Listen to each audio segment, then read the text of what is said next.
Hello. Hello, Jeff mate. How you doing? Been a few weeks. Because I've been addicted to Guild Wars 1. I'm just gonna play it today.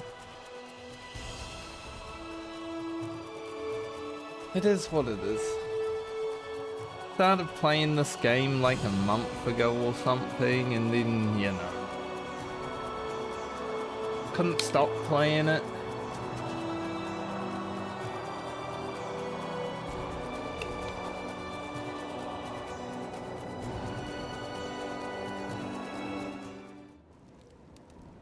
I don't know how the sound and everything will be because I haven't set up anything.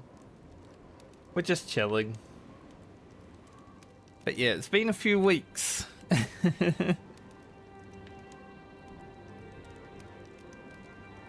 And I blame this game, honestly. I've been doing other stuff like Warhammer Online and, you know, real life stuff. Let's talk about this for a moment, because I feel sick about it. I spent $4,300 already today. And I didn't like spending it, but I had to. I woke up, spent $4,000, and I was like, oh, that makes me feel bad.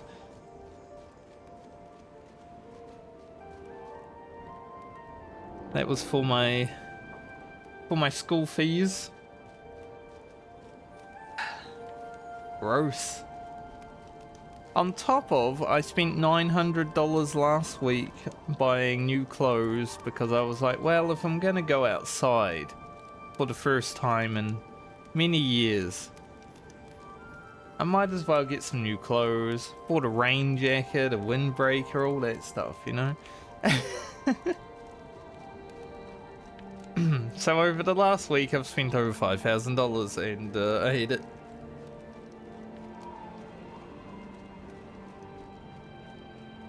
You can tell that I grew up poor and everything because as soon as I spent all that money, I'm just like, oh, my stomach, I feel sick.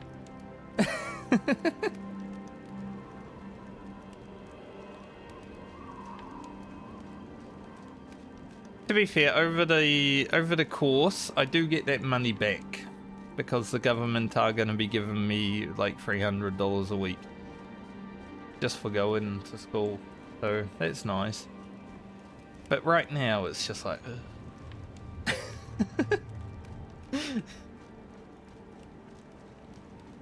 brother,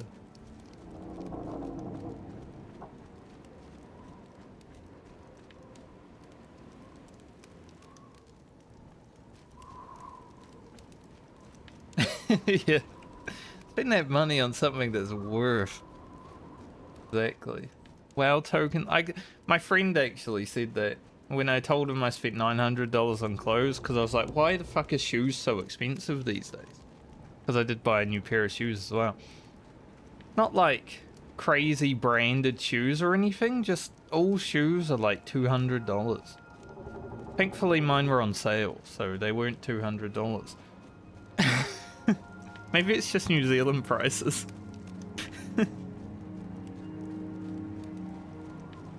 Probably just New Zealand prices.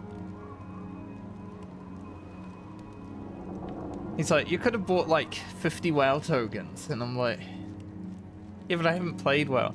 Like, I spent money on WoW and then didn't play it, so I wasted $28 last month. I've wasted more money playing WoW in the last month because I didn't play at all than I have spending the $5,000 that I spent. Yeah. At least I've gotten something out of that. I've already worn the shoes, you know? I don't know. Let's see. New Zealand dollar. So it is 57 US cents for 1 New Zealand dollar. Dollar. We're pretty much monopoly money at this point. It was nice when Twitch paid me recently because it's like you get double the money basically, right? I'm not really going to be paid by Twitch anymore, I don't think, because I'm not really going to be streaming too much, but like if you get paid by Twitch right now, once you make the $50, I'd probably make like $95 or something. Yeah, exactly.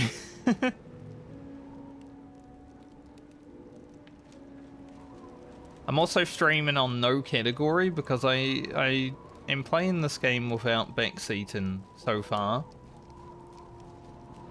And I don't really want to invite any backseating. So if there's any like Guild Wars 1 people that know everything about the game, I don't care.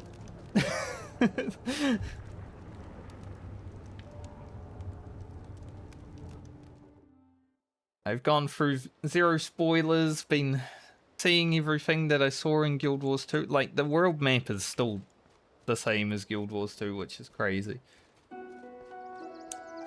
This is an online game, but you can play with AI.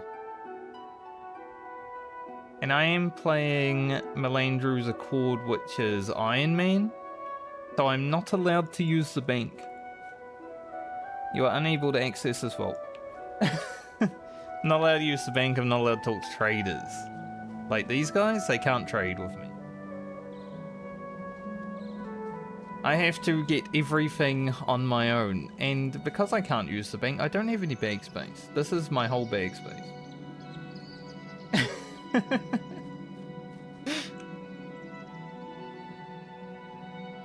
Because everything else is full of shit.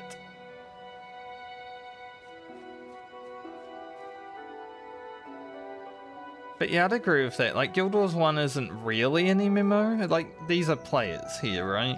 There's other players in the world. You can do content with them, but you don't need to. It's sort of like a MMO light, in a way. What are the dailies today? None do. I can do it. That guy killed me lots, but I know where he is at least. Know about this Vanquish, but I'll pick it up. Vanquish right now is, well, you need to do hard mode, and because I'm playing Melandru's Accord, which is Iron Man, and I don't have really good, like, I got the best gear that I can get, because all you really do is you get to level cap, which is 20, you buy the best gear, you never really have to upgrade it. But there's runes and insignias that you got to put on that stuff. So mine is pretty shit. I can't use the trader. So it's actually really hard to like clear hard mode in my current gear. But I guess we'll start with this stuff.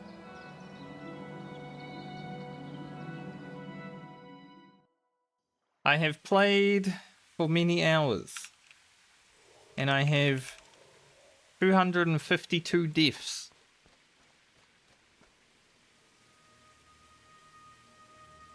There's a title for not dying. I have only ever earned 119,000 experience before dying, which is what I'm currently at.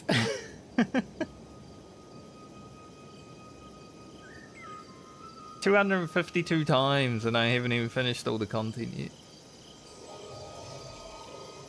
I have finished the free base game campaigns, and I have finished the expansion, but I haven't finished any of the like after expansion content, which is like 3 other campaigns, basically.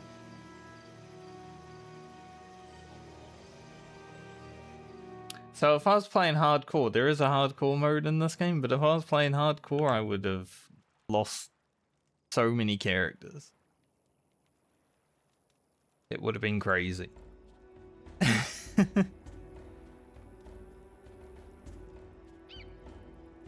But yeah, there's like, you know, you can join people, do content, or you can just use your heroes. There's also henchmen if you don't have heroes.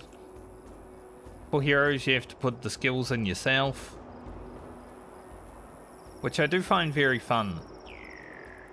I'm running pretty meta-ish stuff now. But it's funny because Mesmer's actually got nerfed hard in the recent update.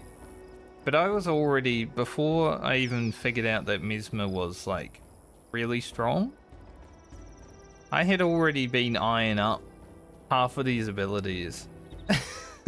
Like, having 2 Mesmers that have domination and 1 that has illusion does feel pretty strong. And it is.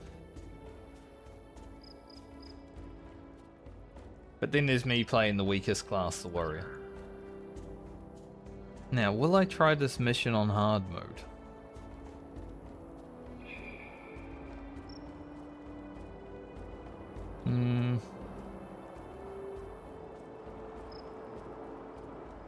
Don't know. Probably not. I don't feel like it's not a big mission.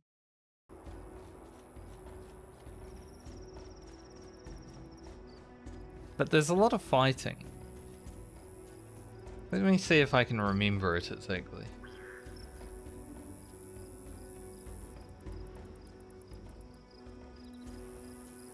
The only thing I'm worried about on hard mode would be the beginning.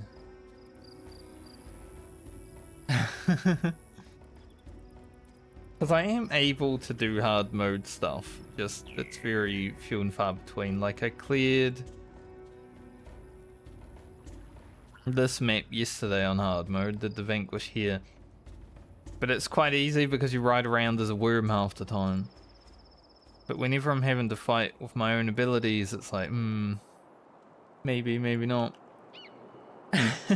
But the only reason I need to do these dailies is so I can get some coins to make my bags bigger. It's one of those things, you know, you're like, I need bigger bags, I gotta do harder content. I might as well try it hard mode, fuck it. If you die, you die. I've already died 250 times.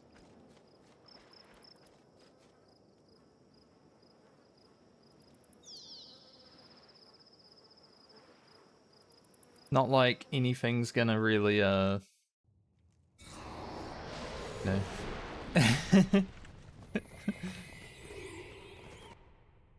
Oh, be it.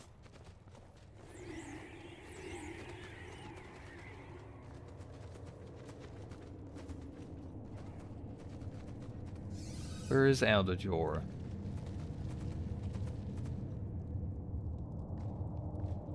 I'm not going to read all this because I've already read it, but I have been reading while playing this game, which is why I've got the chat box so big down here. You can probably see it sticking out. Because the chat goes so fast and they don't actually have voice acting, so I've got to read it all myself. But he's making like a wall of text already, you know?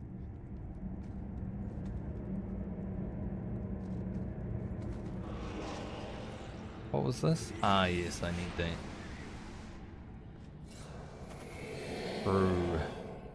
True and real.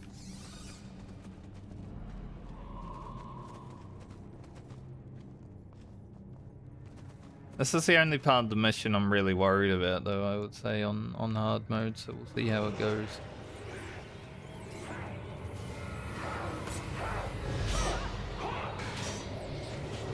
I mean, I should have the damage.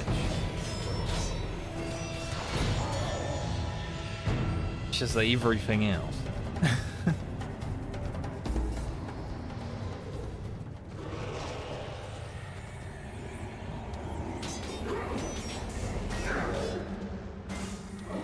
Dude, I should have the damage. 156? Yeah, that's crazy. I would assume it's from my title, which gives me more damage.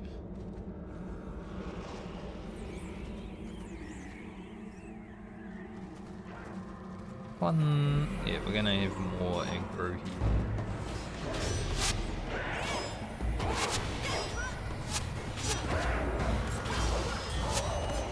This is the part that I'm worried about. Where aren't these Reapers?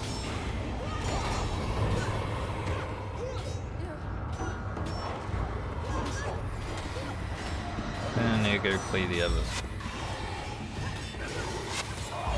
As long as the owl doesn't get in the fight,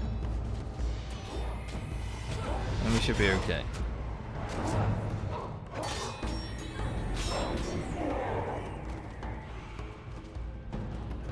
It's kind of funny because I'm running a build that I kind of started running in the second campaign, and then a week ago it got buffed, and I'm like, well, that's exciting. Like the exact build that I'm running just gets buffed. Okay. I don't think it needed it. Like I was already doing a lot of damage, but now I do more damage.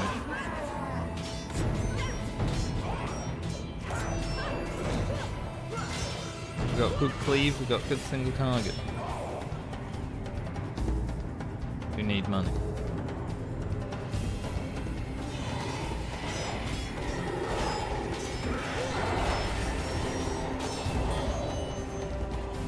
Priest Zanzu.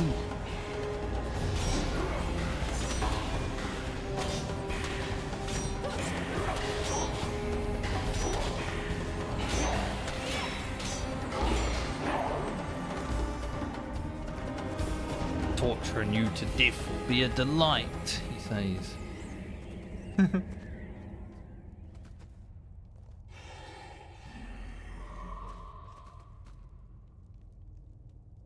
I think if the start is this chill, we should be able to do this pretty as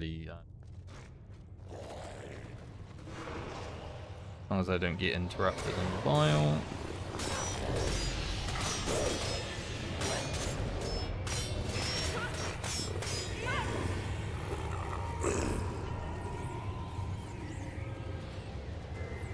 Gotta remember when I can start moving out, like is that... Okay, there's still more. We gotta defend and then we gotta move out.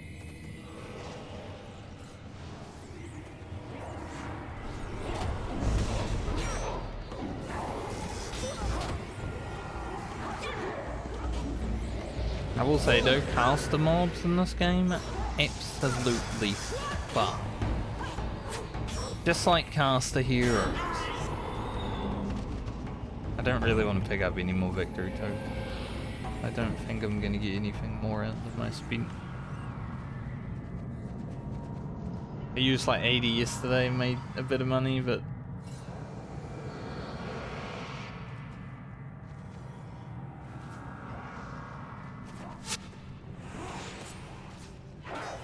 this might be an interesting one. We're pretty close to the elephant.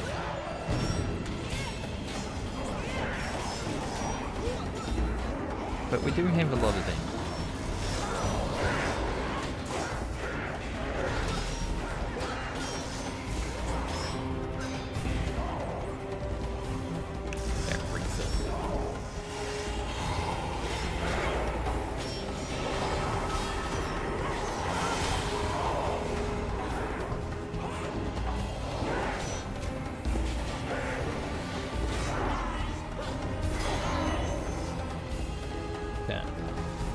At least we were able to clear those fellas.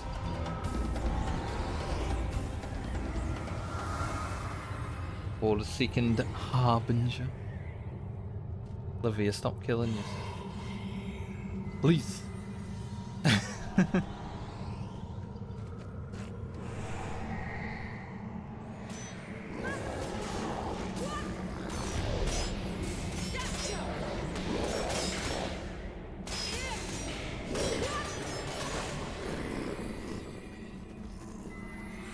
Okay.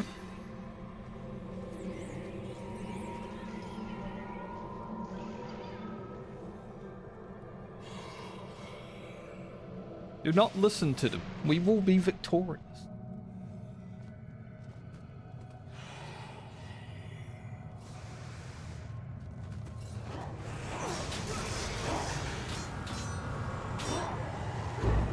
Basically, at this point in the story, spoilers, we're fighting a god. Like we're leading up to the battle with a god. So this place, when we first arrive, is a nice area, you know, it's not corrupt like this, but throughout the story it does become corrupt. Which is definitely one cool thing about this game, like, it does feel like the world is evolving around you. Even if you're not part of the story at that point, there's like evolution happening. For a game from 2005, that's pretty cool. Even World of Warcraft took like so many years to actually have any evolution, right? Don't know if I'm be going out there yet or what. It all says protect and defend.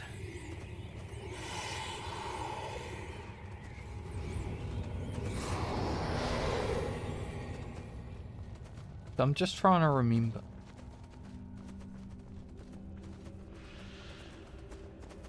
But I don't see any more coming, so maybe it's time.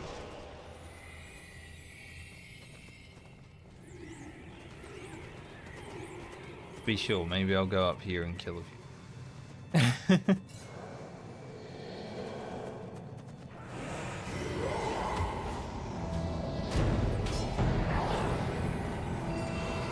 Just so they don't have a chance to aggro into our fella.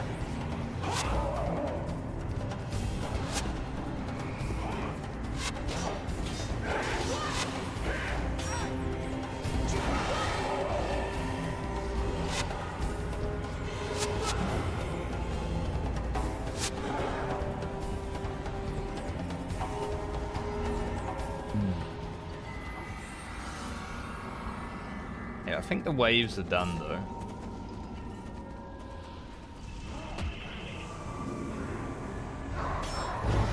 I only done this mission one time total.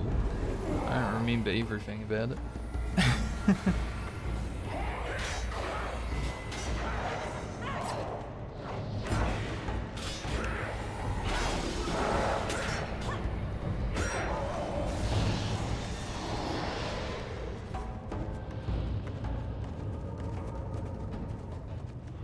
But I think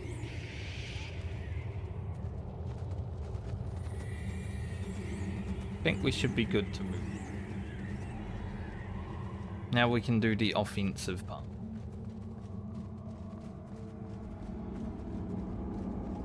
If we fail, because I moved on too early. It is what this is.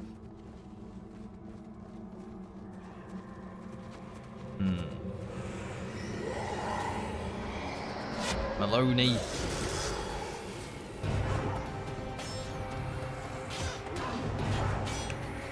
As you would expect, having a... I like running a melee hero, even though a lot of people are all about only running caster heroes. I like running a melee hero, but it is like playing with a melee person. Like, they're just the stupidest person ever, you know?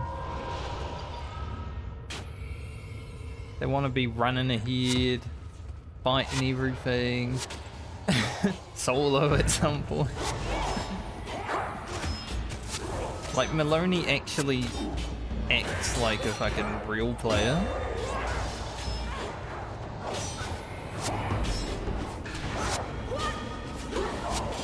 Leroy.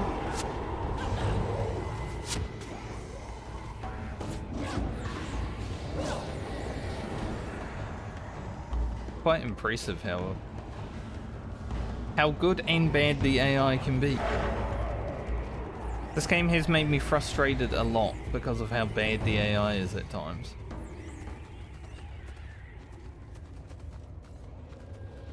But when it works well.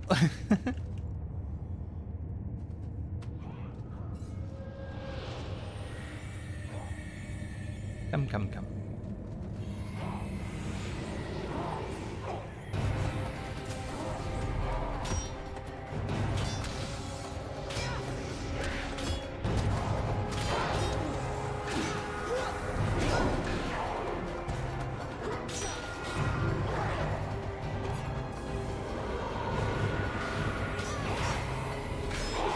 But hey, what better way to fix being addicted to a video game than playing it on stream, right?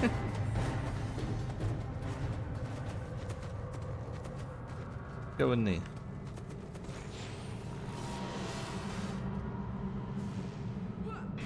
Purifying.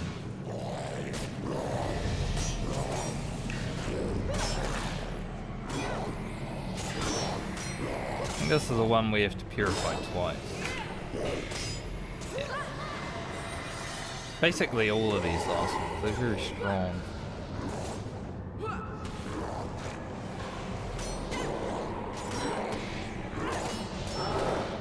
Which I guess is good. Was that the... You were right. I was right. accidentally kill the last boss? Would that I have been wrong. Without doing the bonus? How are you feeling? Better. It was like some dark... I might have actually finished... I'd finished the mission without killing the bonus mobs.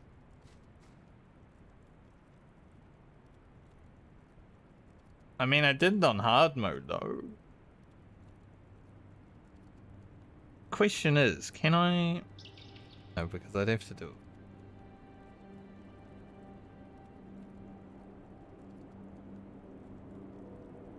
What a stupid. Now I've only got one sword. I'm gonna have to do that again. I forgot that the bonus was like on the sides. When you see that guy, you gotta not run toward.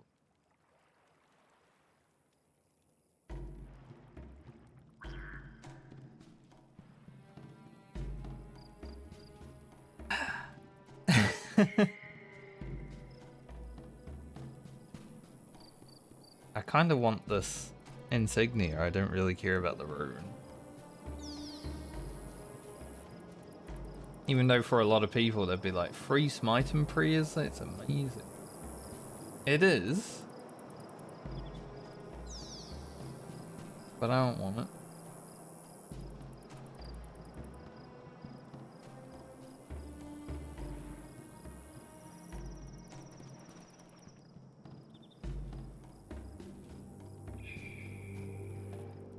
I'm trying to find a +3 swordsmanship, but I just have not been lucky in that regard. I don't know if I have to do it on hard mode again to get the bonus, because I could just finish the bonus on normal, but it was pretty easy still, right? We can do it on hard mode again. Well, good thing you're back now, Jeff Mac, because I accidentally finished the mission too early, so now I have to do it again.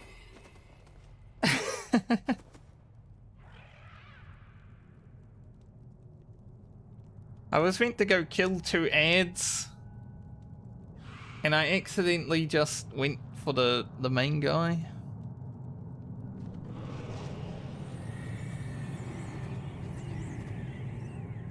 Sometimes stupid.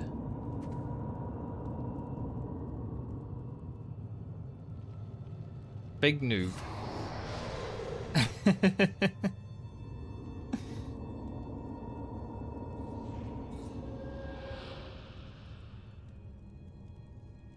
But I was saying before, like this, right now, this ground looks ass, right? Like, look at these. These are NPCs, and these guys around. But this ground, when I first came to this village, which impresses me for a game from 2005, was just desert. And now it's desert, but also like demon corruption. I'm like, the world has changed. That's crazy.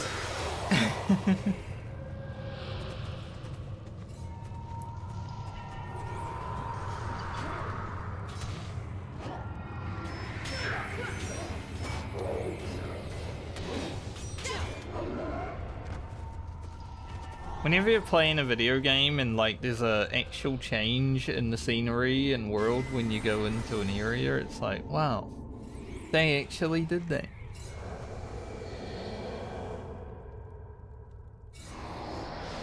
Because this game came out around the same time as World of Warcraft.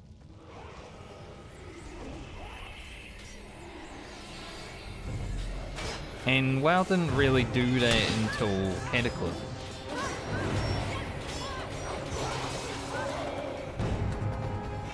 And then they did it and ruined everything. Not talking to the people.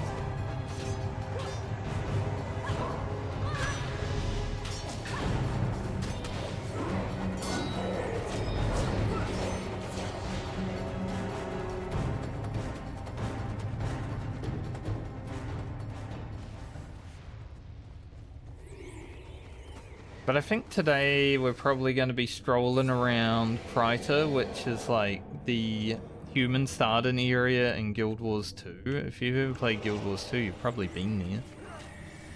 But in this game, it's very untamed. You know, there's no big city and everything around it. It's got Lion's Arch, and that's about it.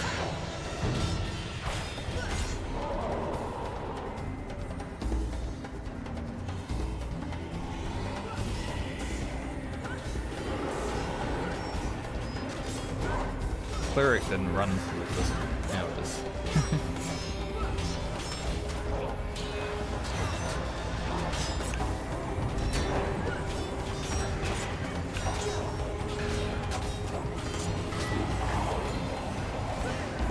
Whenever you see my character call out the character thing that I'm attacking like this,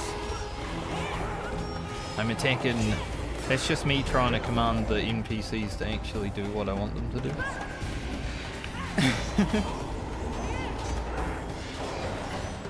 Like, they prioritize cool targets.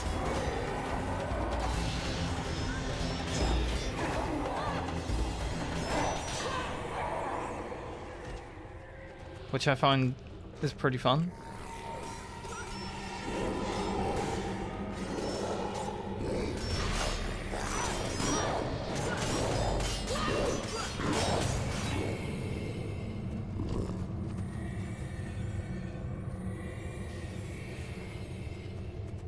I'll show you when we get to town though, but you've got to like build your own hotbar of skills, right? And there's so many skills in this game, like there's hundreds, there's thousands, and then you've also got to build your hero skill bars.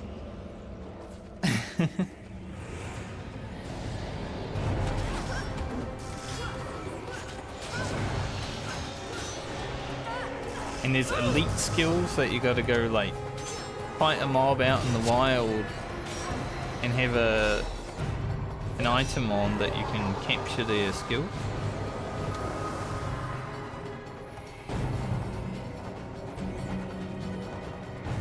That's pretty fun sometimes. We're gonna have to fight all of these.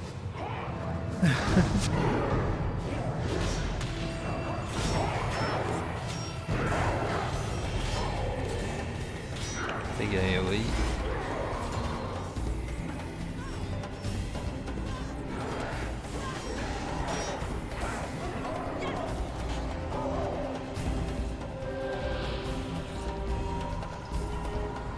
But I like the deck building part of the game, which is probably the most fun part. No, I haven't been doing any World of Warcraft.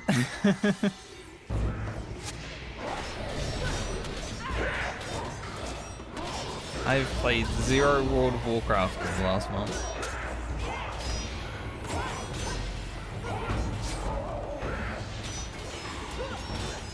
In fact, I haven't even been making my WoW videos that I have to make.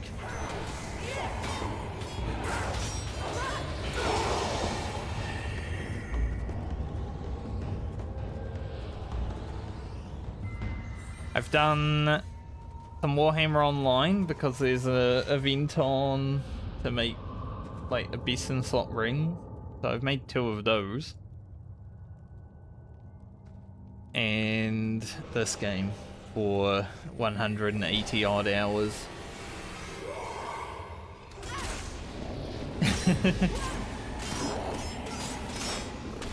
Which is a lot.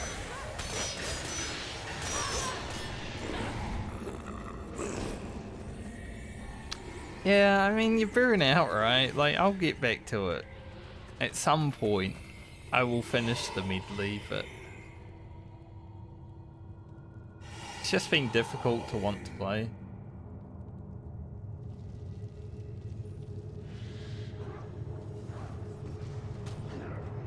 I'm sure there will be a spark of wanting to play World of Warcraft that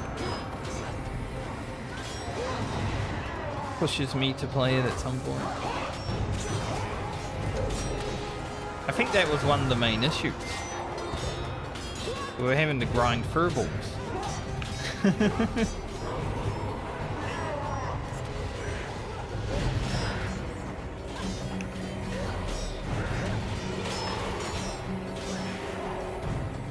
Like, we're at that level now where you gotta grind furballs. It's like, I don't really want to.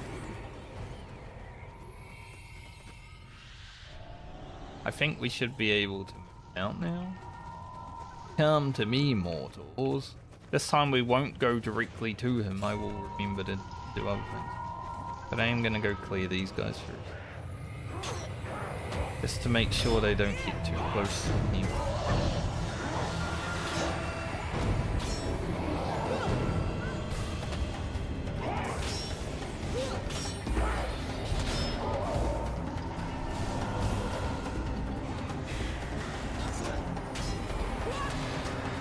I was thinking about just getting the balance druid to... Why is this guy taking no damage?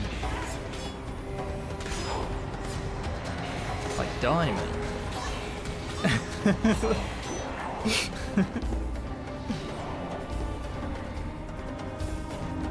Get some buff on. I was thinking about just getting the balance druid to 60 since we're already 59 on it, but then I was like... Oh, but that would ruin the whole, like, medley. Don't think we need to clear any of them. They should be fine.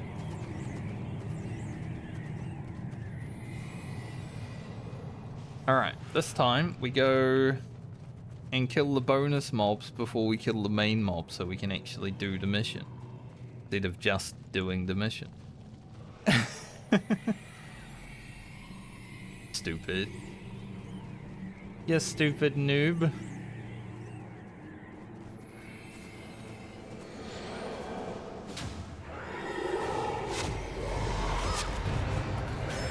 I love how I say I'm attacking Reaper and Maloney's like, I'm gonna go attack this guy. It was right there.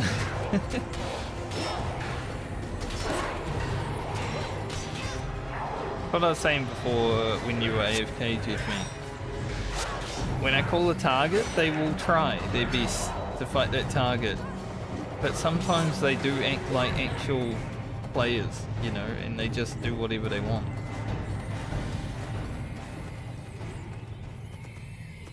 Which I always find pretty funny. When the NPCs are like, no, I don't think I will.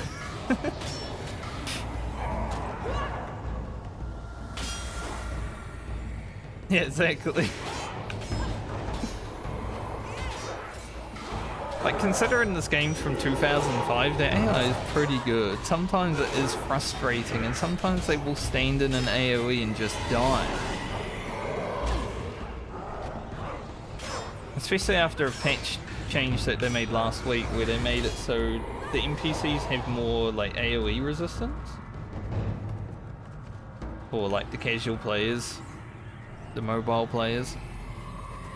But because they have more AoE resistance, they stand in it more now. So it's kind of bad.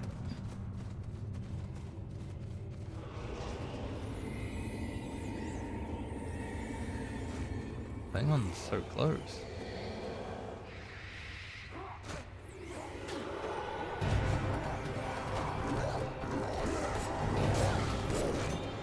I want to kill this cleric first, I guess.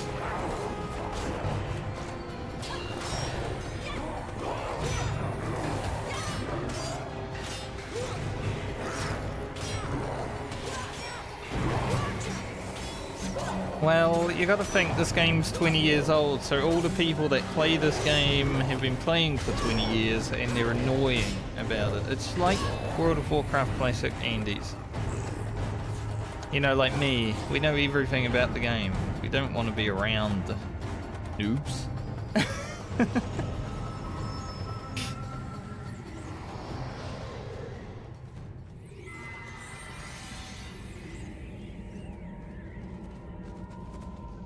Like, I'm personally not like that, but there's so many people that are.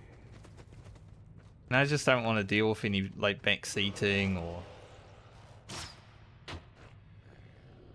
that bullshit that could happen.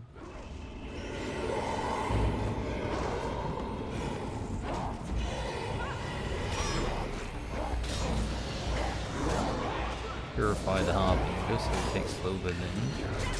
Could actually, maybe I'd kill him. Oh.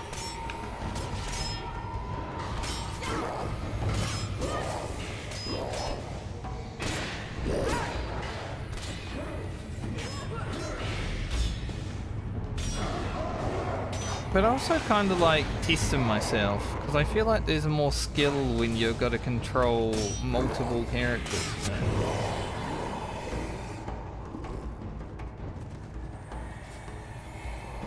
Like, you can flag the NPCs to all run somewhere, but then you can also individually flag them. So there's a lot of skill involved in this game, I think.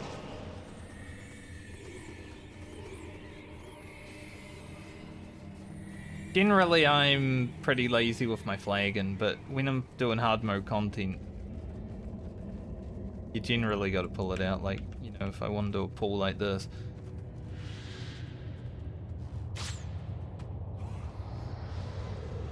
Then you make the NPCs go back so they don't ruin it. And then we can all come forward.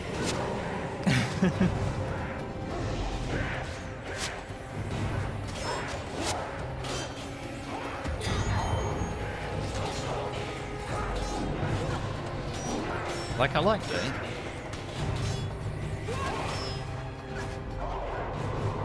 I don't know what buff they get, but it's doing pure damage. I did remember to kill both of the bonus mobs this time. So that's good.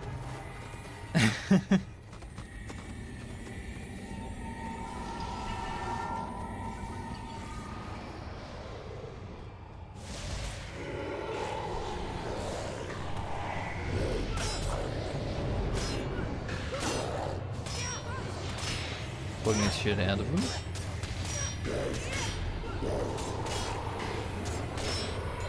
I was saying though when you were AFK that I started running the speed that I am when I was going through the second campaign of the game. And last week they buffed it. So now I do so much more damage than I was already doing. I was like, damn, this feels fun. I'm gonna do this. And then it got buffed and I'm like, that's nice. It didn't need it, in my opinion. But when they did that, they also nerfed Mesmer, which is probably still the strongest class in the game. Specifically, Energy Surge Mesmer. Which I felt was super strong while leveling to 20. I was like, damn, 2 of these Mesmers are gonna go hard. So I do have 2 of them now, but they did get nerfed. But I've also got an Illusionist Mesmer, so they're pretty good.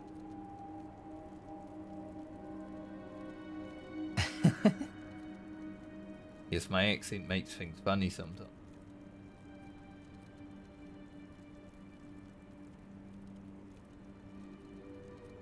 I do actually need materials though. I use some. That's okay. We'll get them back. Okay, now yes, we go do Babo. This guy is a pain in the dick. I'm not gonna do him on hard mode. He has killed me many a time.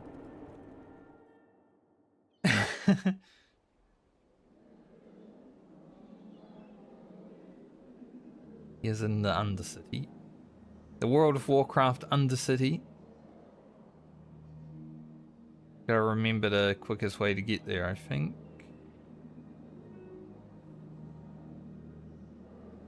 Might be this. Let's go have a look.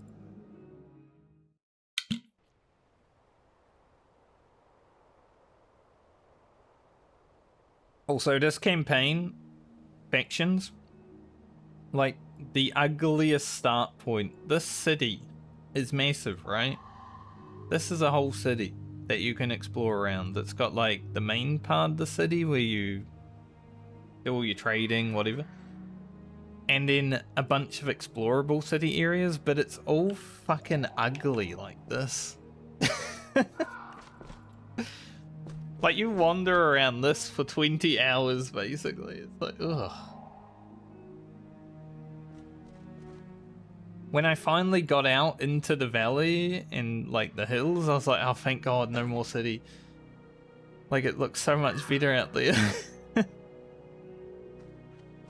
This was probably the worst part of the game for me, was running around this city.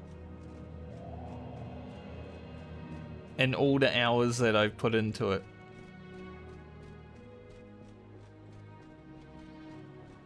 It's just so hideous.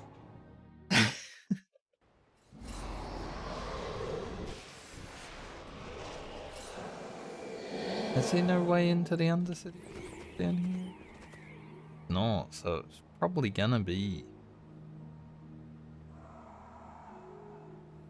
this one.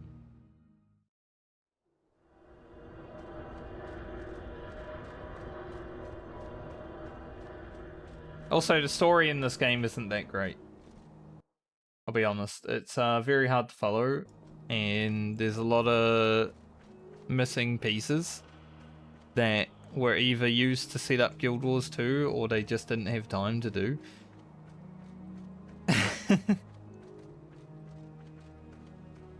There's a lot of things that happen in Guild Wars 1 that are like, oh, that's why that happens in Guild Wars 2. Like, as someone who played all the way up to where Palawa Joko is in Guild Wars 2, after playing this game and being like, oh, I'm the one who let him out then, okay. So I let him out, so I had to kill him in 2. That's pretty fucked. Because he's basically like an immortal zombie lord.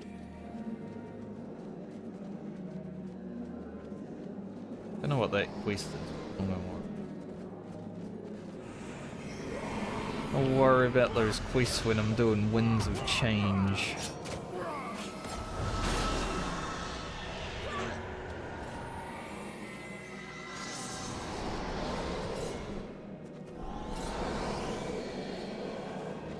Give me stone? No. Rough. A lot of mobs around here. With the equipment and characters that I have now, I might be able to take all this, but it's still a lot.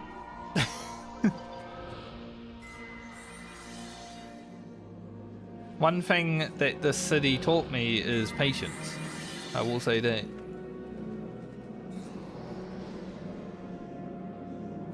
Because these mobs in the city absolutely fuck.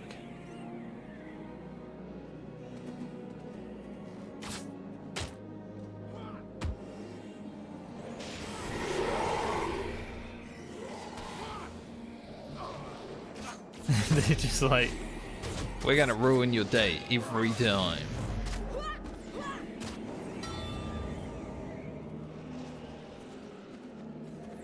How much experience do I get for that?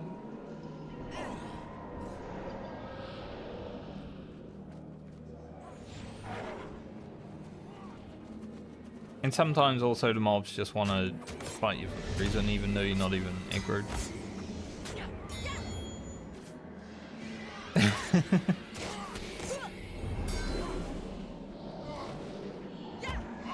Here's what it is.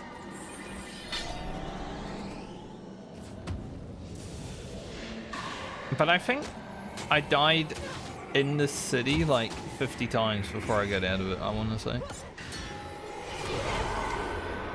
There's mobs that we'll probably run into in the Undercity where we're going now. But I mean, look at that. Like, unavoidable traps that are all just stacked on each other. That's what I mean. Like, pretty fucked.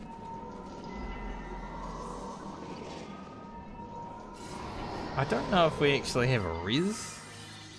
Because my Mesmers have a res, but I don't think I have one on anyone. I don't.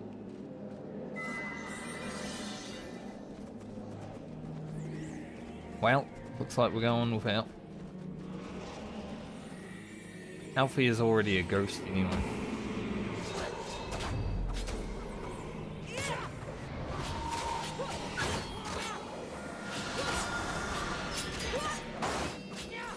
But that's insane, right? Like, that amount of damage just from traps that we can't even do anything about. That's why this city in particular slapped the shit out of me.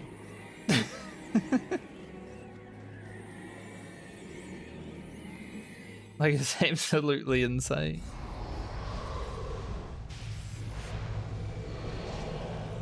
If I played this like I play World of Warcraft, you know, hardcore WoW, I would have died so many times. Like I said, I got 250 deaths. So I probably would have died 250 times, but on multiple characters.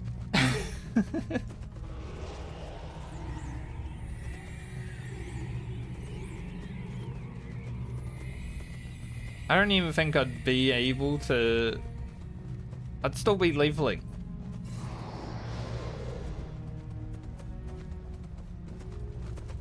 I am 8,000 experience away from getting the first Survivor track, which is kind of funny, because I'm probably going to die to this guy that I'm about to fight.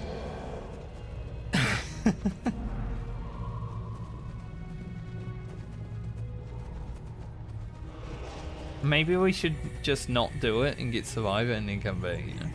But it's only the first part of Survivor anyway, it's not even like big one. I think you gotta survive for like 1.4 million experience or something to get the best one.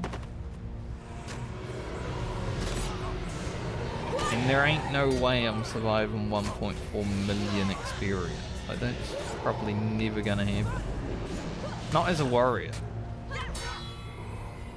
This class sucks.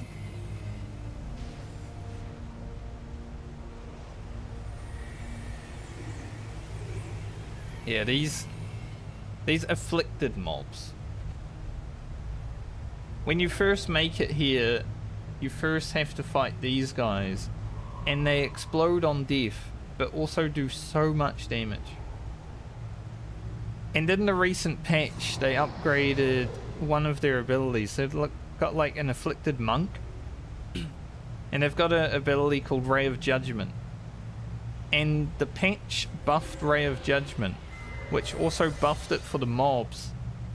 And they were already like killing people. So now they're absolutely cooking people.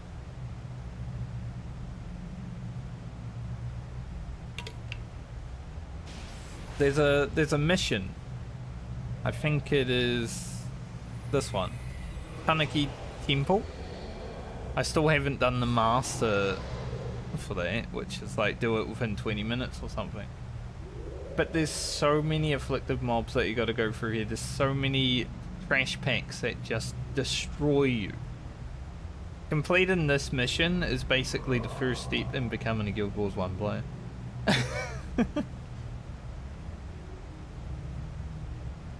I think it took me 3 tries only, which isn't too bad. But that was rough.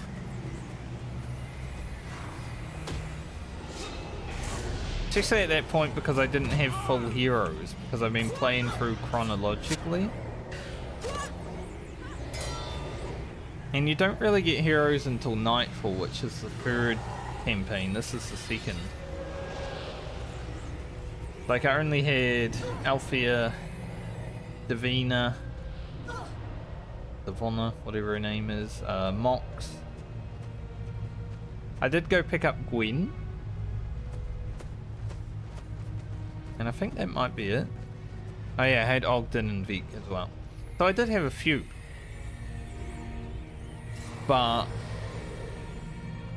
I didn't have a full team of them, and I didn't have skills. Because you gotta buy skills so you can give the skills to your NPCs. You don't start with all these skills, you gotta pay for them. You gotta pay for them or you gotta learn them. So it's a lot when you first start. Alright, we're at the Kappas. Kappa, Kappa, Kappa, Kappa. Anyone who watched Radio Kappa back in the day of Hearthstone? Here's the Kappas. It's a Twitch emote. But these guys slap. This is why I feel like I'm probably going to die while fighting these, because it's like, well, I can't move anyway. And they slap.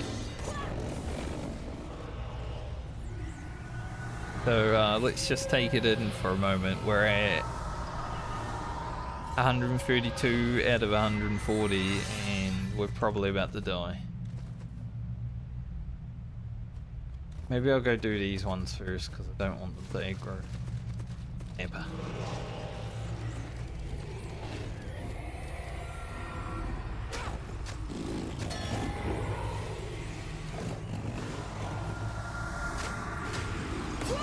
But obviously playing a warrior in any video game, you get slowed constantly. That is as part of my gameplay, just walking slowly towards mobs. I 100% bet this game is so much more fun as a caster.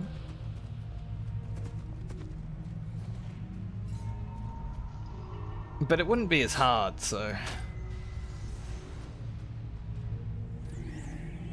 I'm gonna do what I do and play a warrior.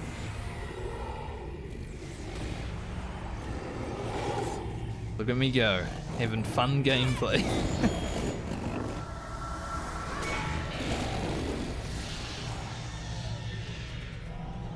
Paper fan? That look cool? I just fan, isn't it? Turn into feathers, I need those. It's one dust. Can get Sandra to put down turrets. But there's the guy we gotta kill, and he is capable of like one-shotting, so hopefully do this. About too much trouble.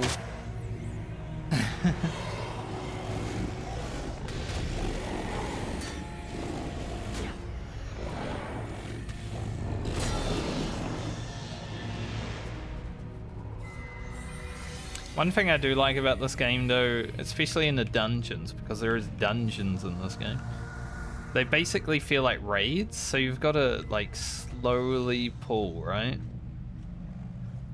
You got to be very methodical about what you're doing in dungeons.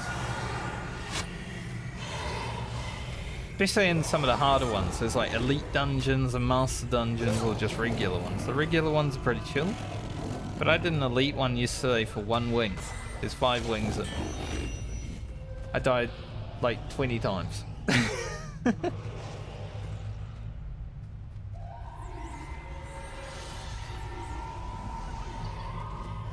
It was pretty crazy.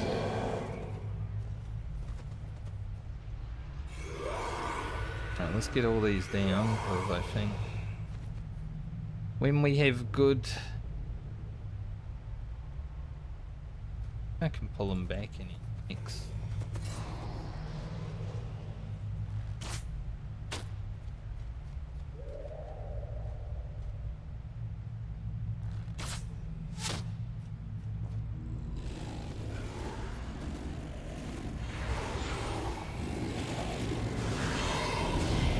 My NPC's rinsed, and I don't need to worry about dying, which I think is happening. Okay, it wasn't so bad. Could have been much worse. But these mobs, this red one, there's like yellow ones, green ones, blue ones, you can actually slurp them off with a signet of capture, which I have many of. So you choose one skill from a nearby dead boss of your profession, and then you get the skill. It's mainly used for capturing like elite skills, like Gladiators, Defense, 100 Blades, which is what I'm using, Dragon Slash, stuff like that. So it's pretty fun because there's 140, 90, 120. There's a lot of elite skills you gotta capture.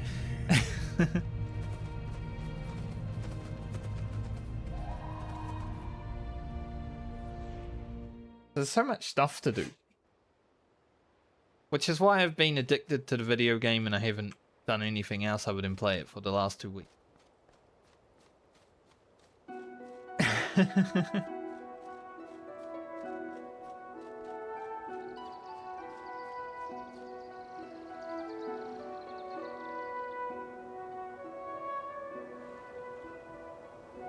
How much experience am I at now? I am 1,700 experience away from surviving for the first part of it.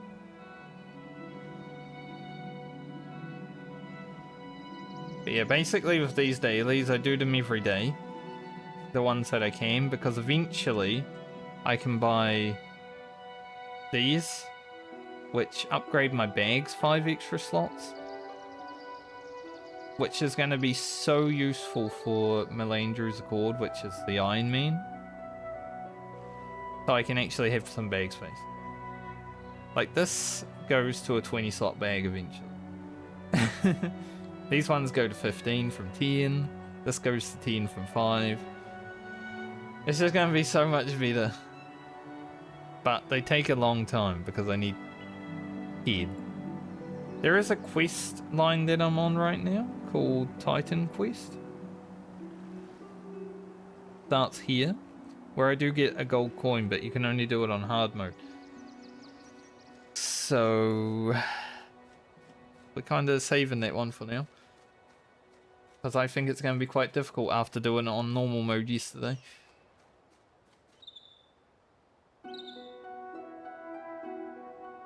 Also, I need to spend some money. I have 86.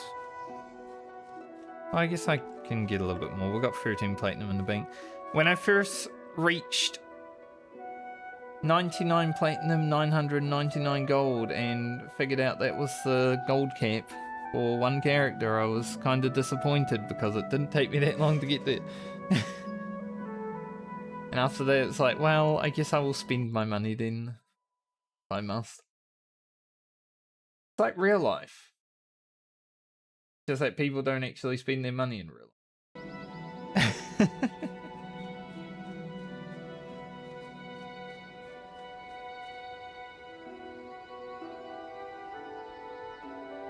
I'm not going to try this Vanquish right now because I don't actually think I would be able to do it anyway.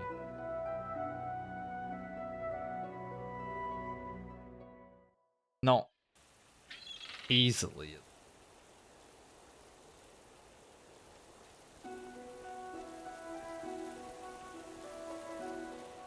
Let's see, who are we putting in the bin?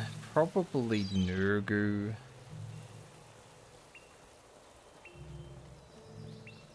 Get a Sandra, maybe. Probably want actual damage. So we're gonna take our horse.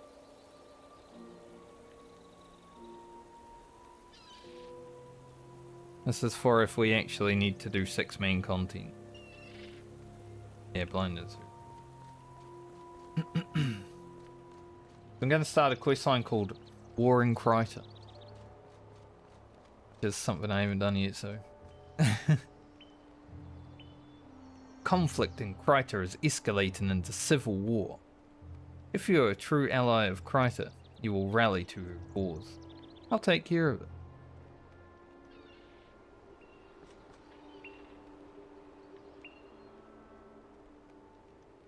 Now we just gotta not die for 1000 experience.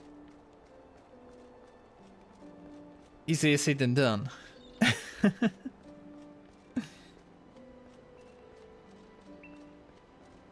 I do like having a centaur NPC. I think that's pretty cool because, you know, in Guild Wars 2, I feel like you're just killing all the centaurs. We actually made friends with some of them.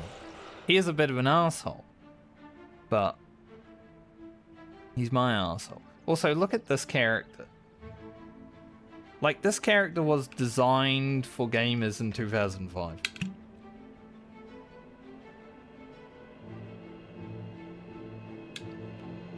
That's insane.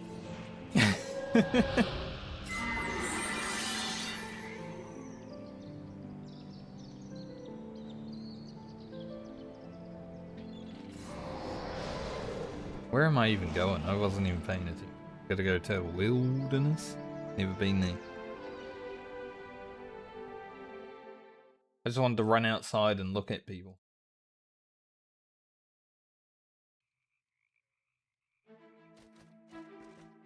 Kinda glad I came up here last night and grabbed this outpost though, because that would have been run. For anyone that played Guild Wars 2, this is where Divinity's Reach is. Like the main human city. Pretty much the main city of the game, honestly, because Lion's Arch is smaller. Lion's Arch in this game very small. But Divinity's Reach doesn't exist 250 years in the past. So it's pretty fun running through all these areas and being like, oh, I know where this is, but like it's different.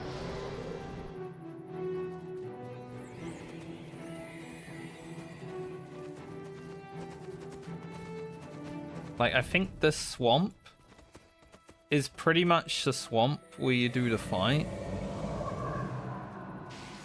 Maybe. It's somewhere around here.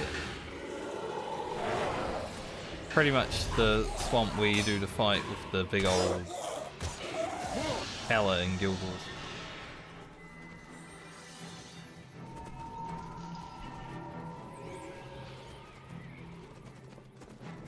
Also, this water is polluted.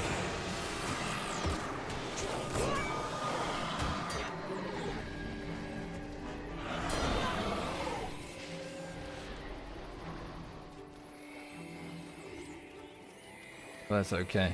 We don't care. At least this water is. Some of it is.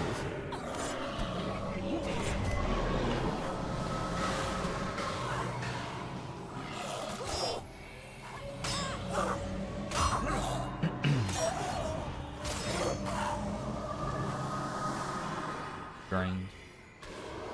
Olivia, please don't kill yourself.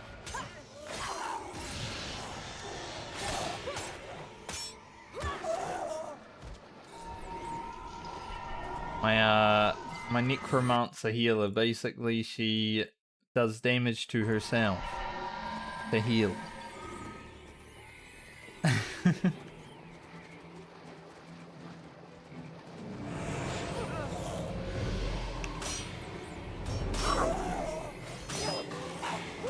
And sometimes, because she's AI, she does do it a bit too much.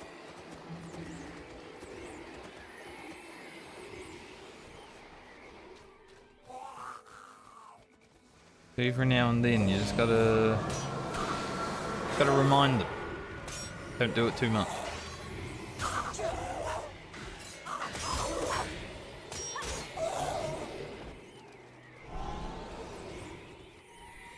Are we close now?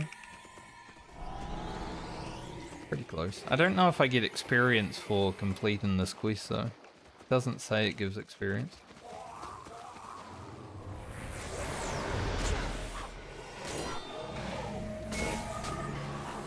Okay.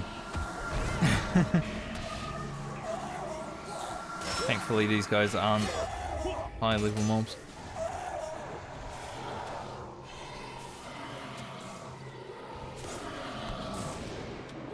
I will say one thing though, playing another game from early 2000s, I get stuck in the terrain just as much as when I play Warhammer.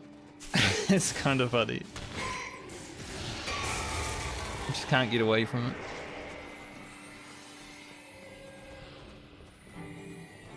Like this bridge here. Why am I stuck? Doesn't make sense.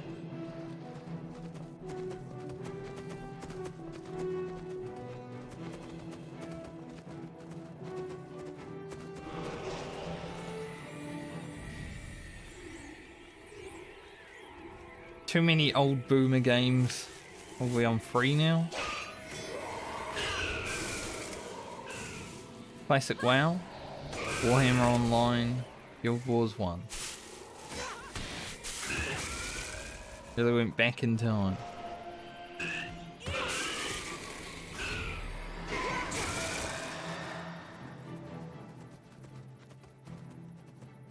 Oh.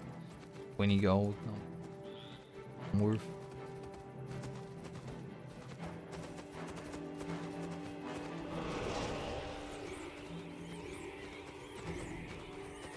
I hope this is the correct way, yes. Like, I've never been to this zone. And when you're running towards a zone for the first time, you don't know where you go. Like, I can look at the map, but it doesn't make sense.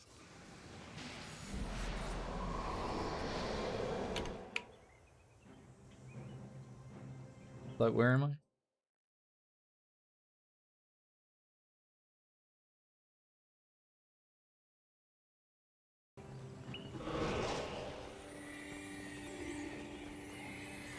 The Simp's only level 13, but these guys, when I first started the game, there's a mission down here.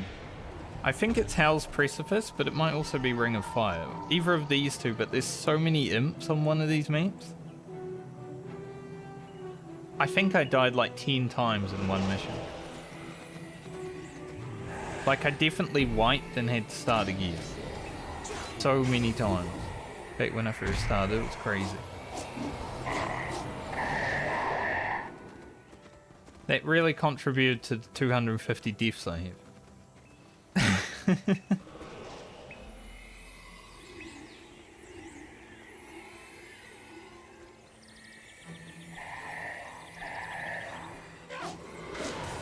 My solution to do that mission was actually kind of funny though, because there is a certain ability that Mesmer has called Mantra. So Mantra of Flame reduces fire damage and you gain energy whenever you take fire damage, so I just made everyone on my team have that ability. Which I thought was really cool, that I had to actually think about a solution other than just brute force. You know, whenever I play like World of Warcraft Classic, I don't really think about things anymore. I just do the thing. I've played too long. But having, you know, like 40 hours or something in this game at that point, that was the first time I really had to stop and think, like, what can I do to make me not die in 2 seconds?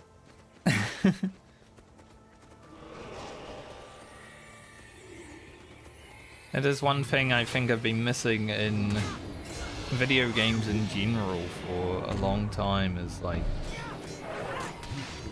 having to think about stuff. Because most modern video games, you don't really. Just go smack. If you die, you come back, smack again, maybe do it a little bit better.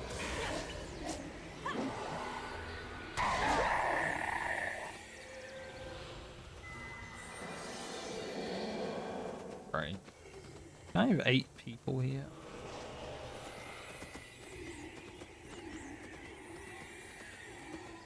I might have actually been able to get 8 at the Temple of Ages, but I didn't look. But we'll run around with 6, it's fine.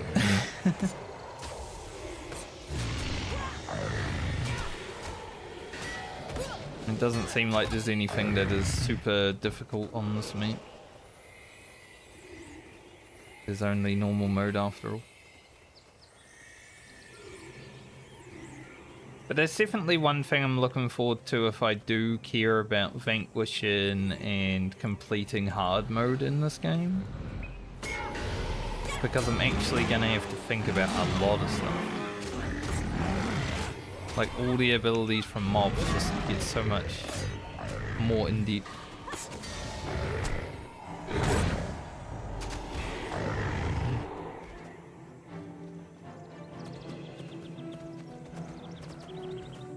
We'll see. Because personally, I don't know if I care enough about hard mode to be like, yeah, I will complete all of it. We're 1,000 experience away, by the way. Will we die? We've made it to the Shining Blade. I'm pretty sure the Shining Blade exists in Guild Wars 2. I think like Countess Anise is part of the Shining Blade, if I remember correctly. But it's been a while since I played Guild Wars 2, so I can't remember.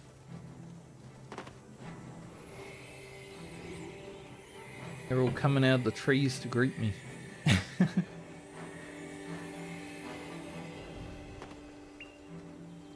It is funny. I mean, this game did get reforged, so it's touched up a bit. It does look better than what it did before the reforging. But it is kind of crazy how good it looks from still 2005 coding, right?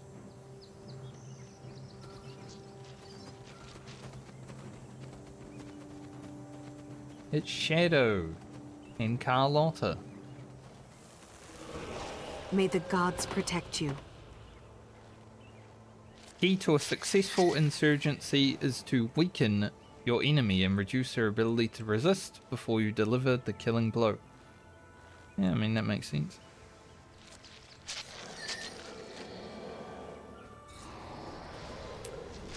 Lock the mini-map?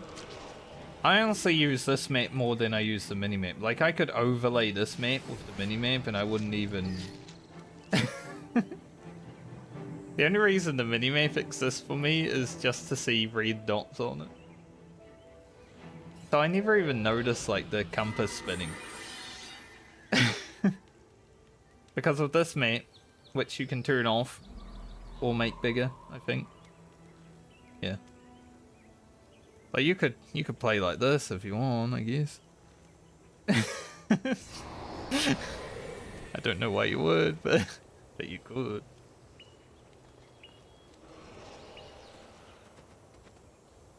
What a pink size it was. But that's why I have it so big, so I can actually have a look where things are. Because, like, collectors and stuff show up on it, they don't show up on this map.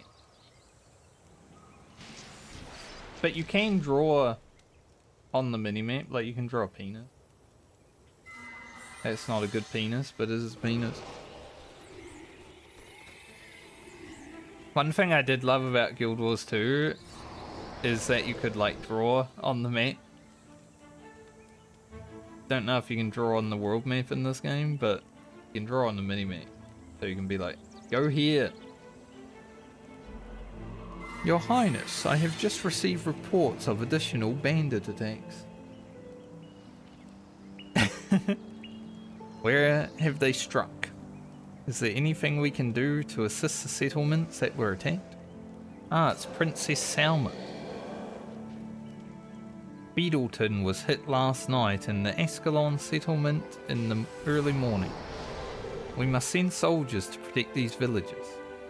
We cannot sit idly by while the White Mantle's peacekeepers run rampant through Kryta.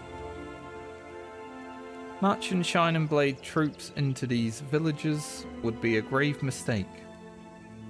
The Mantle would simply point to our presence as proof of the villagers' treason and burn their homes to the ground once we left. Damn, that's fucked. Well, that's true, actually. Avenia speaks the truth. As much as it pains me to avoid battle, we are not ready for a direct confrontation with the Mantle.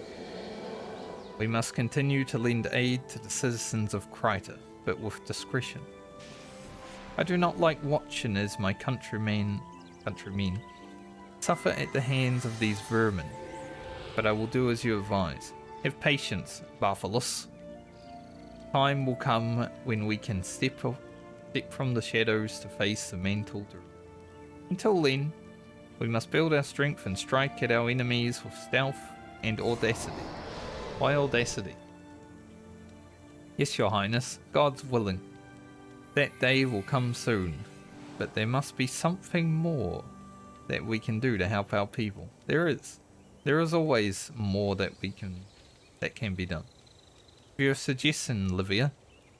Wait, Livia.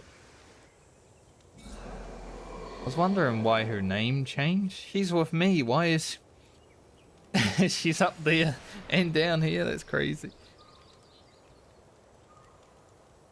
We have many allies, yet few do I see here. Send out the call that Kryta is in her hour of need. It is time to find out who is truly an ally in actions as well as words. Now that is a suggestion, and I agree. It is time, Your Highness. These guys are yakking. Agreed. Then the question becomes, who do we send and where do we send them? The dwarfs are in no position to give us aid, and Ascalon is still under siege. Yeah, to be fair, they were dwarf. They did have an army, and we turned them all into stone so we could fight a demon, or a dragon, I guess. But they can't really help us now, because we killed most of them. Not to mention Adalbern's abject hatred of anything Krytan. But there are the Asura to the south and the Ebon Vanguard in the far north. We have allies among both. Foreign magic and the Ebon Vanguard's tactical skill behind enemy lines are renowned throughout Tyrion. Their assistance could tip the scales in our favour. Livia, you have much experience with the Azura. If I remember correctly, you will make for Ratasum with haste. Avenia, you have enjoyed a fruitful friendship with the Ascalonians in the past. Perhaps the Ebon Vanguard will be more receptive to our cause than King Adalbern. The king does suck. It's got 3 new quests. The Azura Gate beneath Lion's Arch leads right to the Eye of the North. A boat from Fisherman's Haven should allow me to travel there without attracting attention of the Mantle. Good luck to you both. May Dwayne protect you on your journey. And then they all left. I don't know why Livy is leaving. She's meant to be, like, she's literally standing right here. But it is, I guess, one thing that happens in this game sometimes. I didn't even know who Princess Salma was when I first saw her. I was like, who the fuck is Salma? She just came out of nowhere, like she was in the story, but not part of the story. I was like, who is this? When I finished the base game, like Prophecies campaign, she was there, and I'm like, I don't know who this is.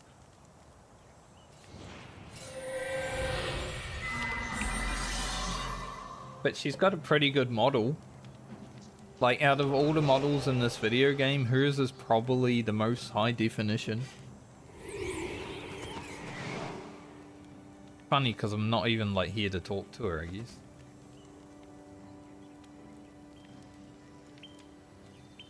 Gotta go enlist aid.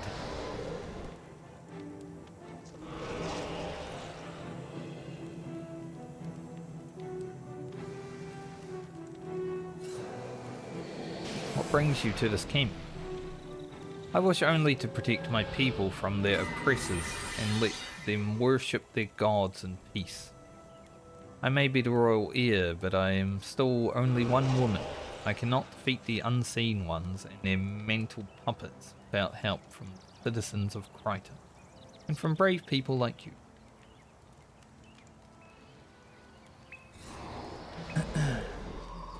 I am brave. We're pretty much, because we're coming into this mid-story, this is after a bunch of stuff has already happened in the story.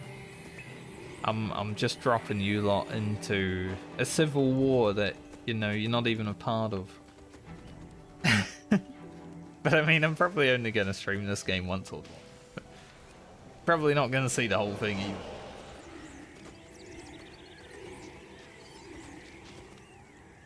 This is my chill out and enjoy game, not my stream game. 27 gold.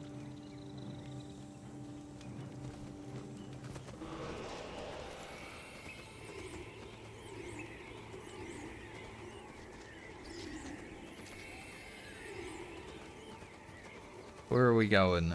Hall of Monuments and Tarnished Coast.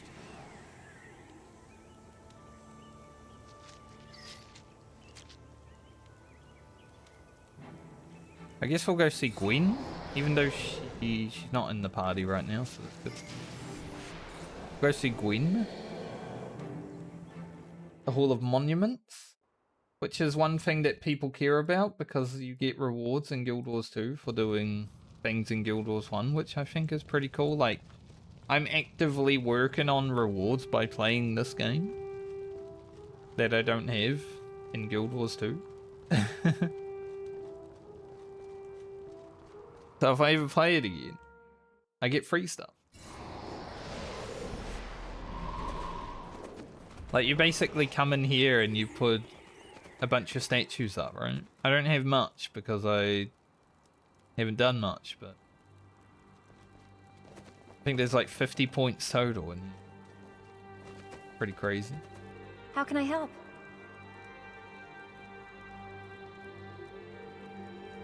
Thackeray wants to speak to her. Hey Gwen, want to hear something interesting? I ran to Nicholas Traveller yesterday and learned that an important date is coming up. What it is? Kieran, I'm not in the mood for games. And what are you doing up and around already? I thought you were injured. I've been cleared for duty, I'll have you know. Now, come on, just guess. The anniversary of the searing. When all that we held dear was turned to ash and rubble. Well, yes, that. And it's also your birthday next week. Oh. We should celebrate. When's the last time you celebrated your birthday? Oh, I used to make a little cake and wear a party hat all the time in the Char slave camps. What fun it was. Never. See, this is your problem, Gwen. She is a bit bitchy, but it makes sense. You don't know how to have fun. You're all duty. There is no balance in it. What? Balance? I can have fun. I just choose not to. Prove it then. Celebrate your birthday. Find something that doesn't involve slaying a Char, like a walk in the woods or a picnic. Picnic? I am an officer of the Ebon Vanguard. I don't picnic. Mr. Thackeray likes Gwen. Fine. We'll call it an off-duty outdoor meal unless you're scared. Please. I've faced Char hordes, stood firm against the great fire worm, and have literally seen the sky falling. It's decided then. A picnic it is. I look forward to being proven wrong. See you around. Wait. What did I just agree to? You're going on a date with Kieran. The quest is literally assist Kieran with his ill-fated plan to win Gwen's affection. How can I help? One cool thing about when I started this character, I started in pre-searing, which is, you know, old Ascalon before it turned into a desolate wasteland that looks like this. Like, the map was lush and green when I first started. It was beautiful. One of the most beautiful things I've ever seen in my life. And now it's this. Because the Char ruined it all. But there's actually a young Gwen that you can run around with in pre-searing and like get her a cape, buy her a new flute, stuff like that. And then we meet her here.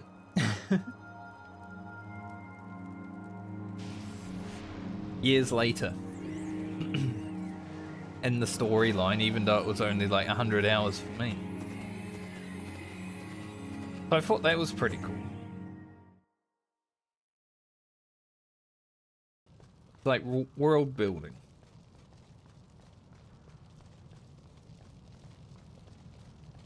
I think Kieran's probably outside. He's always been outside.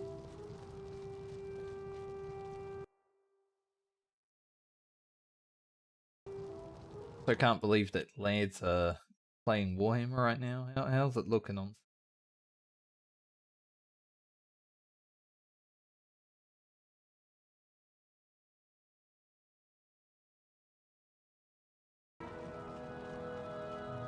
I'm sure they'll be okay without me for a bit.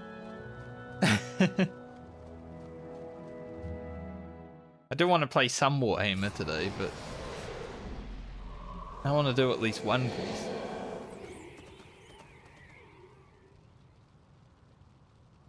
Good to see you two, yeah? Perfect time, and in fact, you travel a lot, right?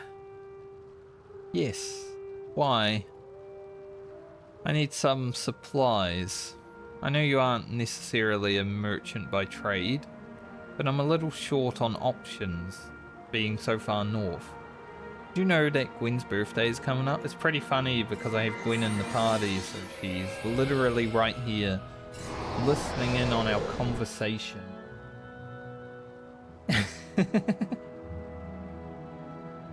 Oh, it is? She never mentioned it. Of course not. I found out from Nicholas when I last saw him. Listen, I have a plan, but I need a few items to make my plan work. And I thought perhaps a well-traveled soul such as you may have come across them. Alright, what kind of items do you seek, mate? I'm on the lookout for something sweet, drinks, an exotic meal, and lots of candles. Perfect touches to go with a perfect day.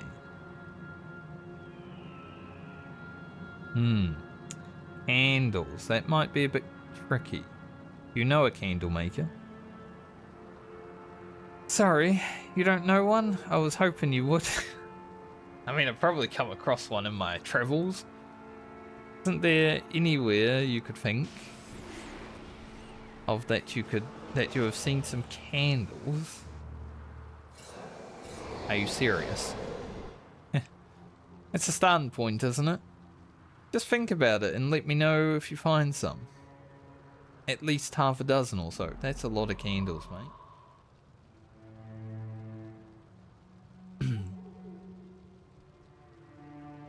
I think I found your something sweet. Oh yeah, the honeycomb. That perfect. I just so happen to have some. I got it from a quest, and then I was like, maybe this will be important. It's important. Too sticky, too sweet. I'll pass. What the hell? You don't want it?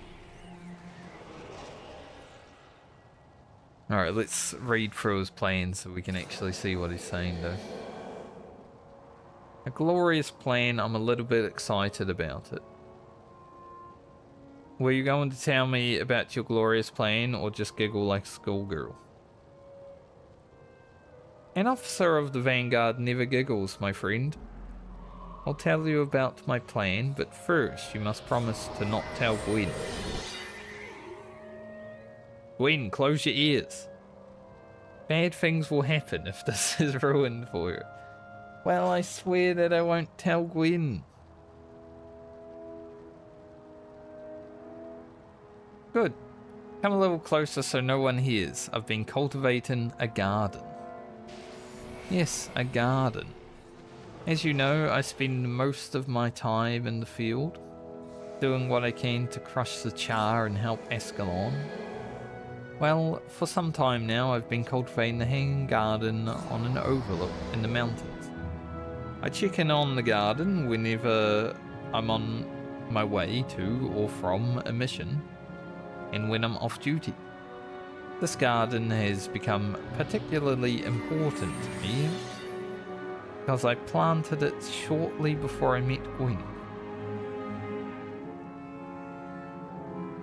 It's a Gwendon. As I watch the garden grow, it's as if my feelings for her have manifested themselves in the beautiful green place nestled on the side of the mountain near our homeland. You, sir, are smitten. So you taken her to the garden? Yes. I'm going to finally reveal my hidden sanctuary to its muse. But first I have to give her the final perfect touches. Make this day go just right. I seek something sweet, drinks, an exotic meal, and lots of candles for my picnic.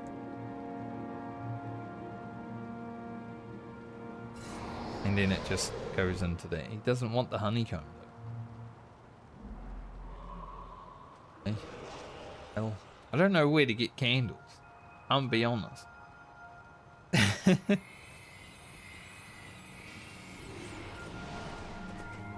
Where would I get candles?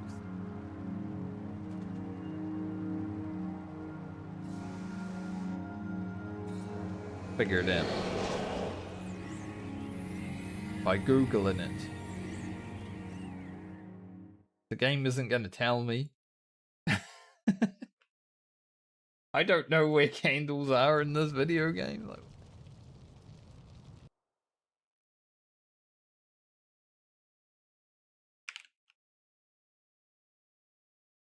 I mean, I have something sweet.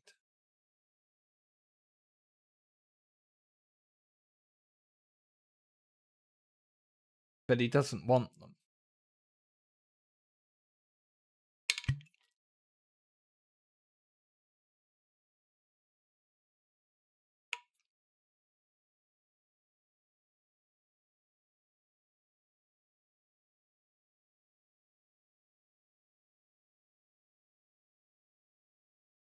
Let's see.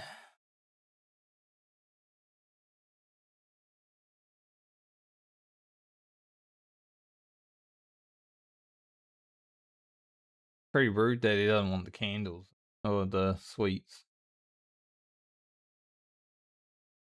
So for the candles, I have to exchange the honeycomb. So it's kind of good that I have the honeycomb. It's pretty funny that I have the honeycombs, but I need the candles, but I got to exchange the honeycombs to the candles. Like, okay, that couldn't have worked any better, I guess.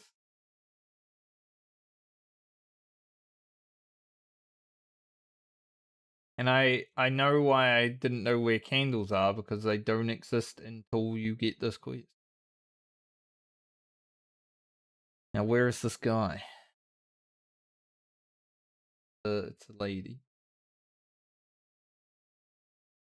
Escalon?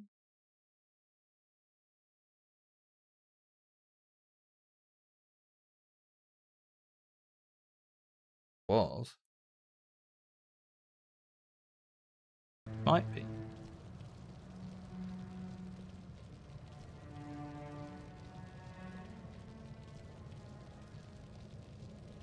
Might be this lady. I kind of remember talking to this lady when I first started the game. It's pretty cool when you go back and visit like old place and be like, hey, I know this person. Because this lady gave me a quest when I was like level 2. Haven't you used votive candles in your ritual? Why, yes, I have. Haven't you? I don't recall. That's why I'm asking you. Do you remember where you got the candles? See, this was like 200 hours ago at this point. There's no way I would have remembered that I was running around for candle until I came here, and now I remember that I had a candle in my hand.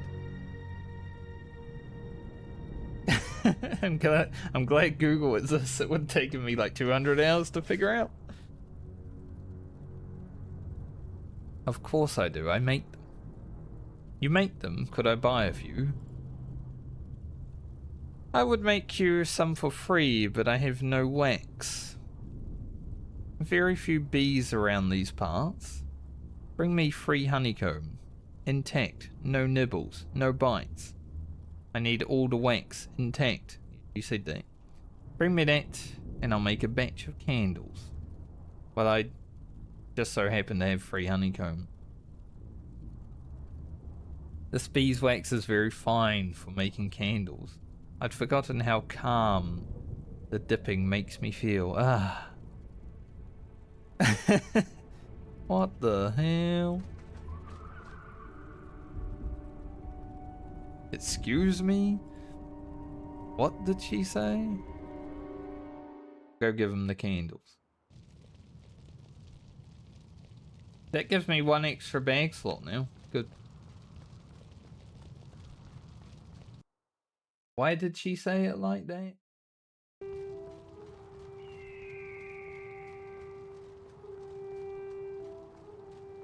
Weird.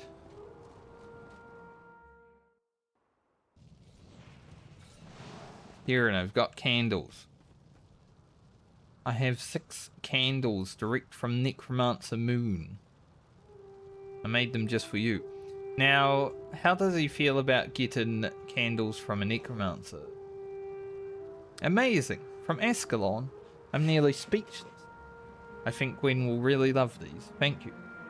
And should you get any more, I'd take a few more bunches of 6. I don't think I'll get any more because I don't have any more.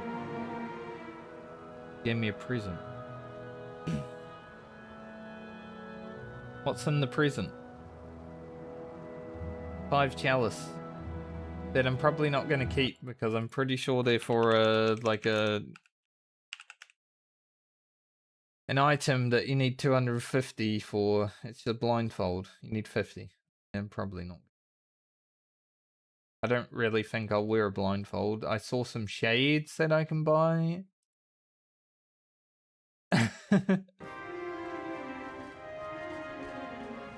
Especially on this character because they take up bag space. The one thing I don't have. Okay. So now we need other things.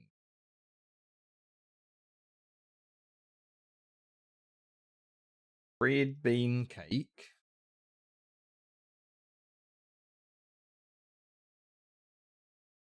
From merchant.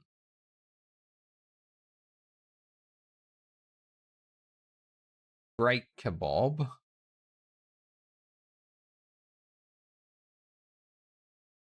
Probably have to do something for that. And Orvan ale. Buy those as well, okay. Alright.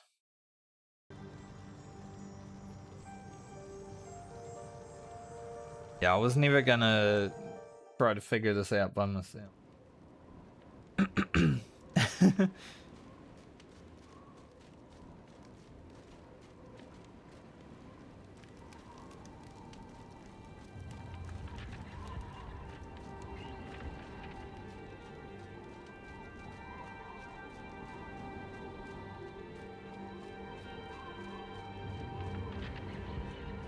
Alright.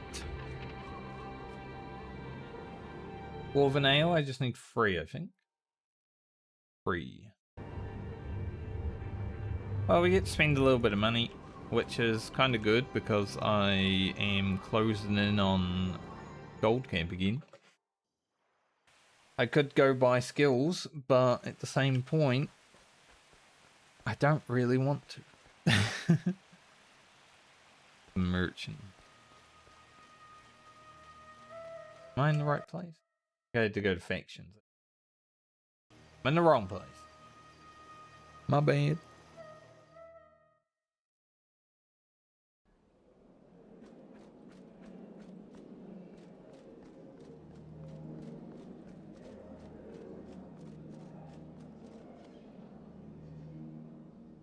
Now we're looking for this red bean cake. Need 3 of those. Gonna be 1 platinum. We don't need rice wine, do we?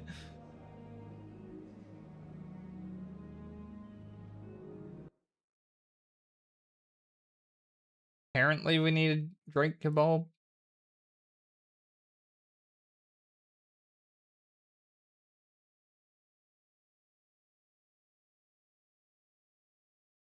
Given by Chef Lonbun or Epida in exchange for 1 chunk of Drake fleet.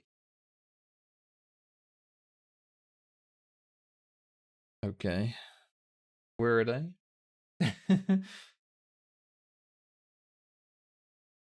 Where do I get a Drake fleet?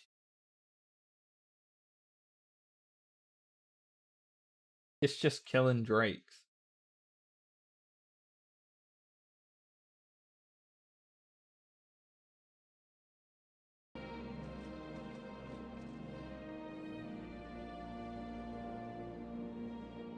Game's difficult.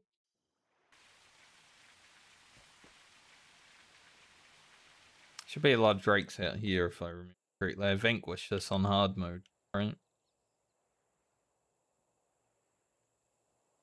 That looks good.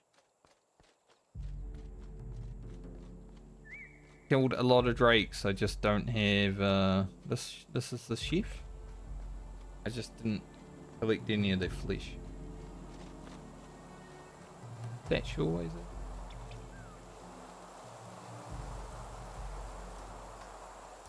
Got salad. Not the chef that I need. There's probably a few of them there.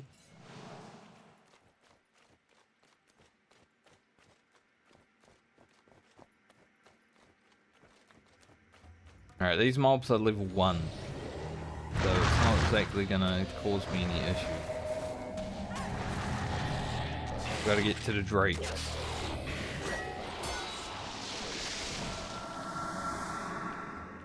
In fact, I don't think I even need to kill all of these.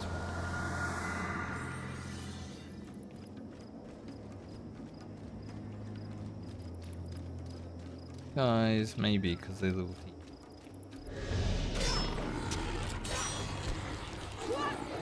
Damn, I was hoping first try. Unlucky. Gotta activate Streamer Hack. Not gold.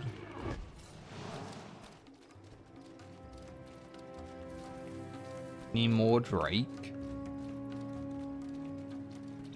Hey Drake.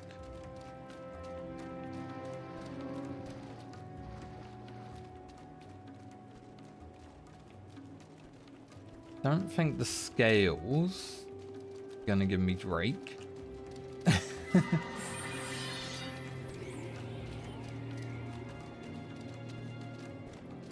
There is actually... I haven't done any PvP in this game, right? Because I don't really care too much about it. But there is PvP that sort of reminds me of Warhammer a little bit.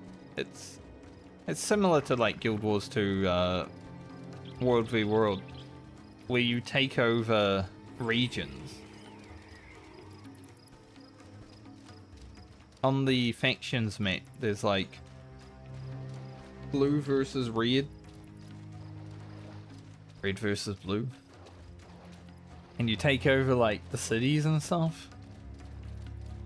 Which is pretty interesting.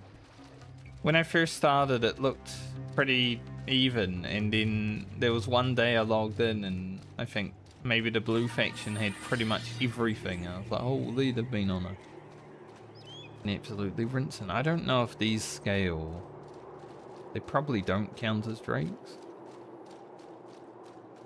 Drake back here though.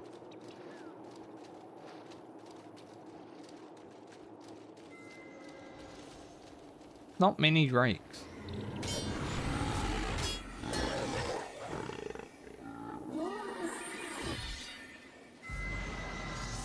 That any good? And there's a health rune. It might. That's the thing. Like we might get a shitty low level drop, but it's still really good because we need health rune.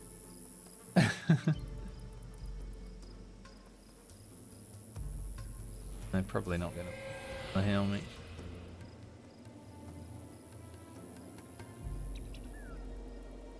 Could be good though.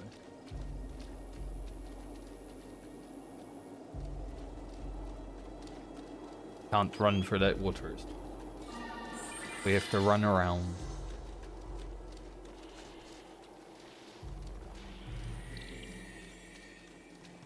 I haven't really put any runes on Maloney, even though she's melee and probably needs them a bit more. I'm trying to make sure my casters have lots of health.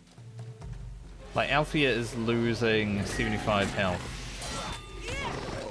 because of a rune that I haven't put.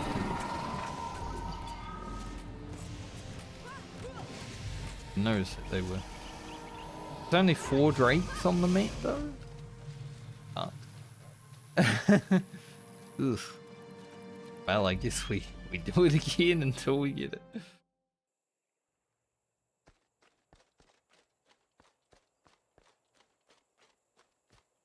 But yeah, like Althea's losing 75 health because she's got +3 domination magic, which actually gives +4 domination magic.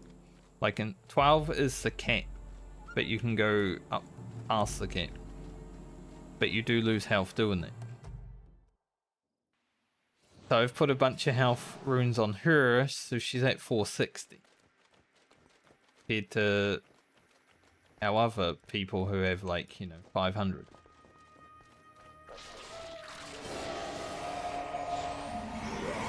Why is this guy so angry? Mate, you're only level 6. Like what? Also, I still haven't gotten the last 1,000 experience that we need. We're just sitting on it. Maybe we get there.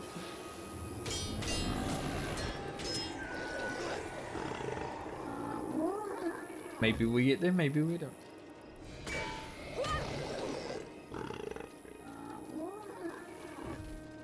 There was no more drakes over there, right? We'll run over there anyway.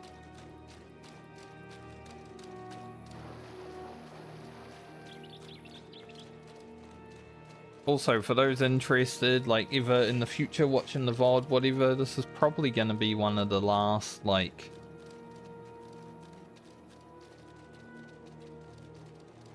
this time bracket streams. I'll probably stream in the future. But, it's probably going to be more like the last 2 weeks when I didn't stream.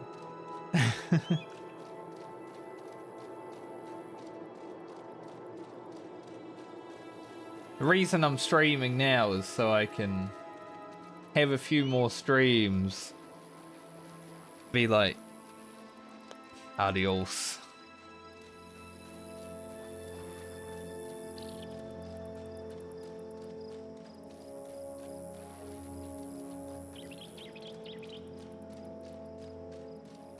But I'm still going to be around on the internet, all that stuff. I have removed my Discord from the bio down below though, because I'm going to have it for friends. Stuff like that.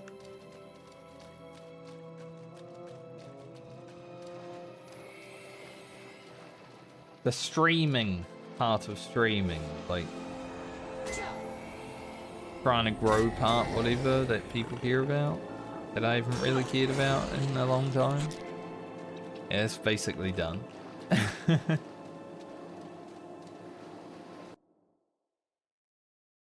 Now we're just chilling when we chill. If we're streaming, it's because I have nothing else to do and I'm chilling. That's pretty much where we're going to be from now on.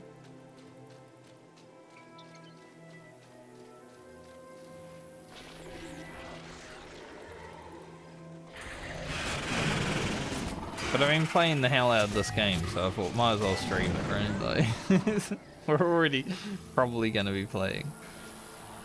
Like, if I wasn't streaming right now, I'd probably be jumping on Warhammer with the guys, but I am doing this, so maybe we'll jump on there later if they're still going.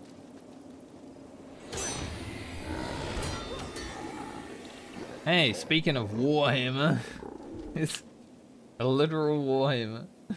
It's kind of funny. Talk about Warhammer, get a Warhammer. Kind of sad there's not many Drakes. Gotta just run every...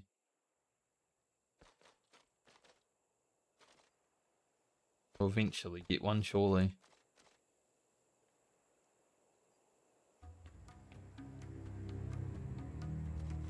Sell the Warhammer.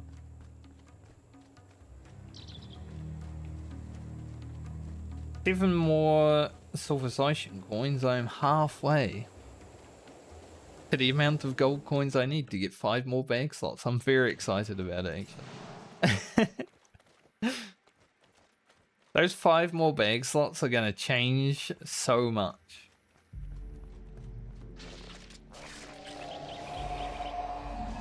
Like, I'll be able to put all of my raw materials into just one bag. It's going to be huge.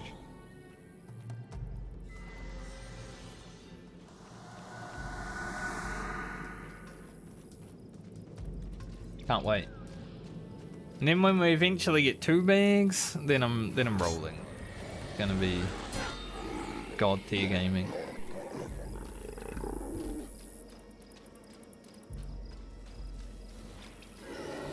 I'm glad we don't need to kill these low level mobs. Like sometimes we do because Alfia aggroes them for AoE ability, but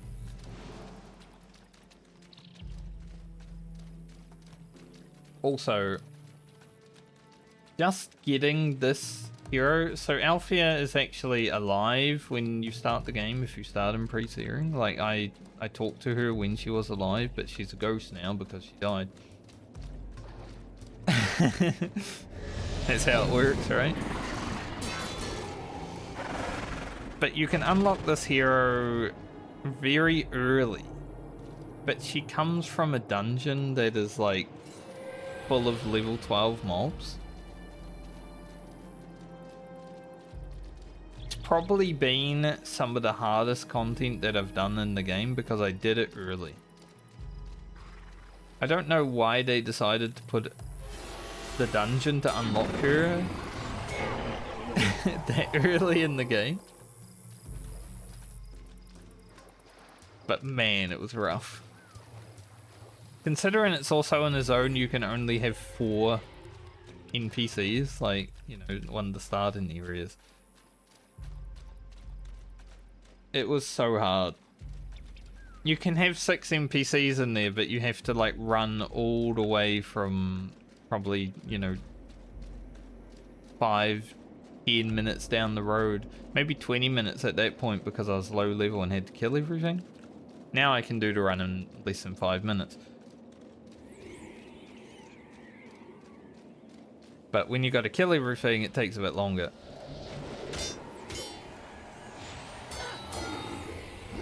Oh, give me that Drake flesh. Or whatever I'm trying to get. I don't even know why I'm picking up the 4 coins. It's literally just 1 gold. If you've got NPCs with you, they do steal your money.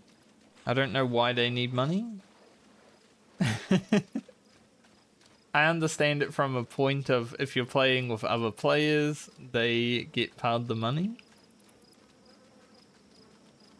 Because it's like your party shares 4 gold, you know? So it makes sense if you're playing with players, but I'm just playing with myself. Which is just normal for me. And they still take some of the money. It's pretty fucked.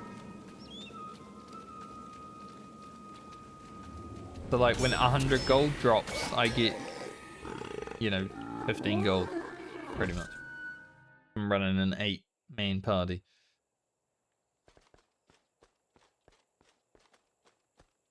Like an easier way to farm this.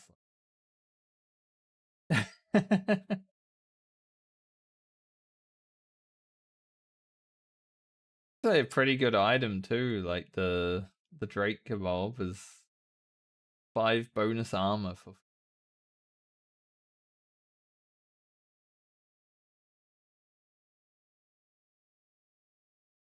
Got the steel breaks. Are there more of them? There might be, but I do not know that zone.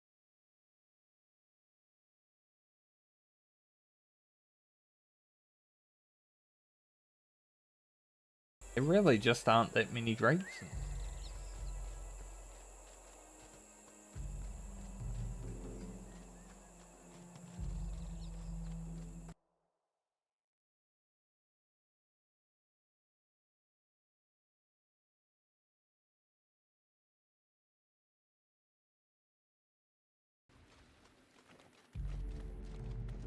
We'll just keep doing this run until we get it. Surely we'll get it. Right? It seems like everyone else will us. Please level 1 mob.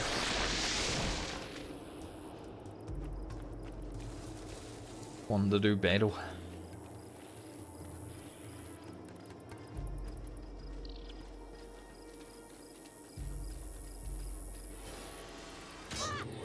If I go get 1,000 experience, I can live on stream at least live. Which is kind of funny that I've never streamed this game, and then the one time I streamed it, I get the title for surviving for like an amount of experience. So it's something we can take from streaming. There's some solace there.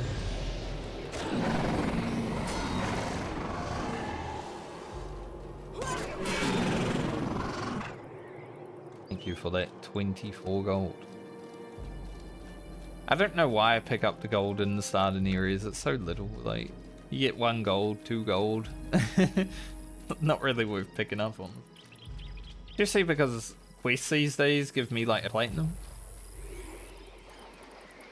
When I first started, gold was very important because you need gold to make armor, you need gold to make weapons, you need gold to buy skills. All that stuff. If there was a gold cost for teleporting around, I think that would be a good gold thing. But there isn't in this game.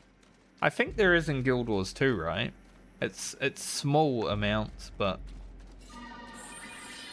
I do remember having to pay like copper, silver, whatever to teleport around in Guild Wars 2. But it has been a few years since I played, so not 100% on that.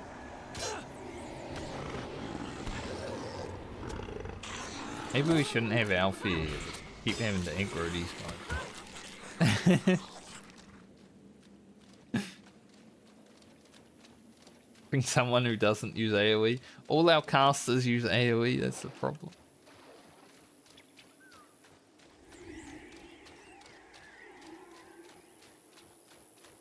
It do be a problem.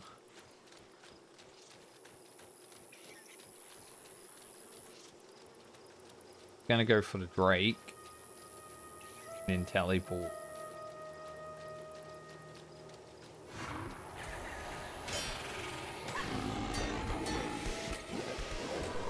I do not care about fighting those mobs. Come on, Drake, give me the item I need, please.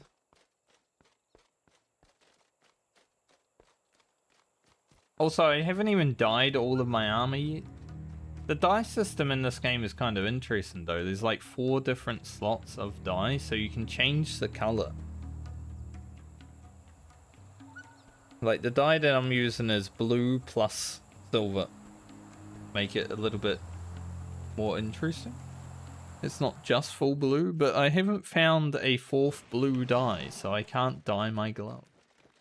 It's kind of sad, actually. I dyed 3 pieces blue, and then I can't dye the last piece because I just haven't found another blue dye. And I can't buy it. I can't use the vendor.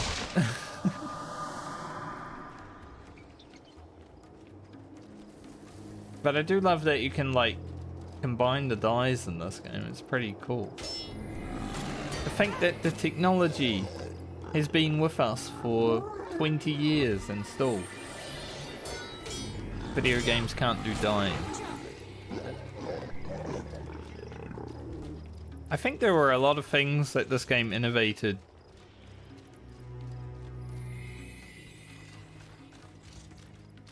that are pretty sick, gonna be honest. Like, I like the deck building aspect, world building, die system, skill system, all that stuff. I can see why people that loved Guild Wars 1 weren't that happy with Guild Wars 2. Because they are two completely different video games. I think Guild Wars 3 will be the same. Like, it will be just so different from the other two games.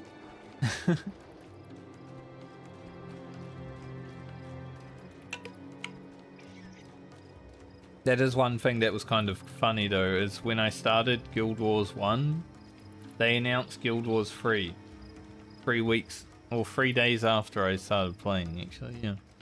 Just 3 days. After I started this game, they announced Guild Wars 3. Was it me? Did I make Guild Wars 3? Maybe.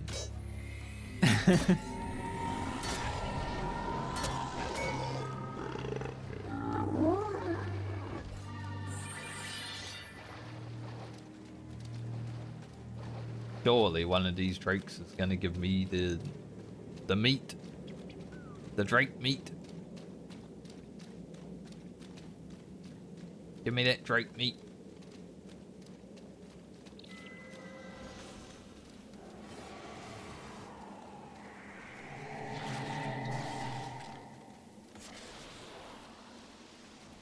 Yo, drop your meat.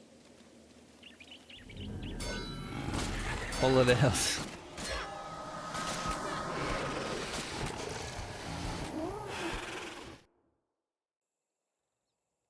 This is the first time I've had to really farm for an item. I'm not really farming though, like it's 5 mobs. No more drakes. But this is the first time where I'm feeling like, man, I gotta farm a little bit. There will be other times, I just haven't started them yet, like to get elite armor and stuff like that. Like, I want the armor from this expansion. It's called Varbian Armor. I need rubies and sapphires for it, and they don't really exist. That's going to be a big farm. That will probably be my only farm that I really do in this game. That I will consider, like, a big one.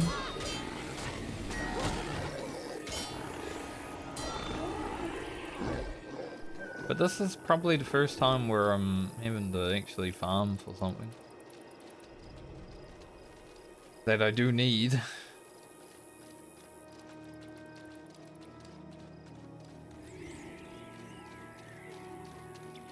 But it also depends on how many rewards I want for my Guild Wars 2 account. Because, like I said, you can earn rewards in this game for Guild Wars 2.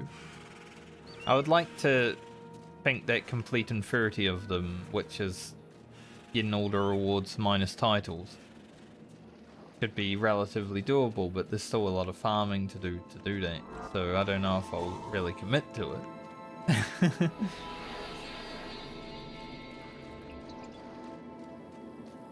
But when Guild Wars 2 Hall of Monuments comes in to get ready for Guild Wars 3, I'll definitely play that game again. I have spent a significant amount of time in Guild Wars 2 compared to Guild Wars 1, so I know that game more. I haven't even spent 200 hours in this game yet. My character age is 179 hours, 18 minutes. Over 29 days though, that's like a lot of gaming.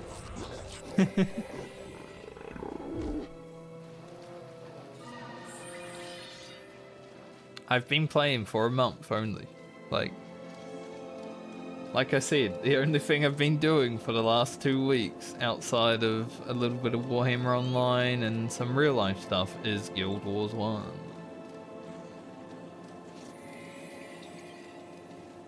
There hasn't really been anything else.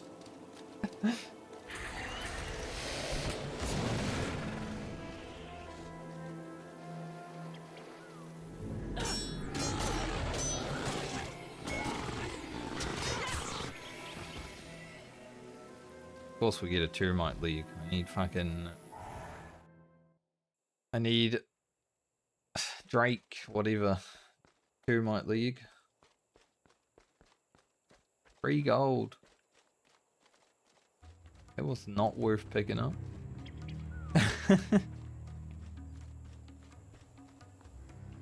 Not worth identifying, that's for sure.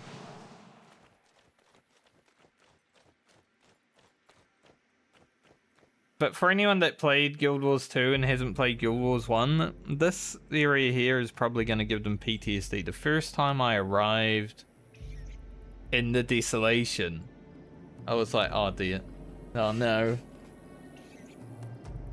The Sulphurous Waste is pretty much what this is. Like, you walk out here, you die.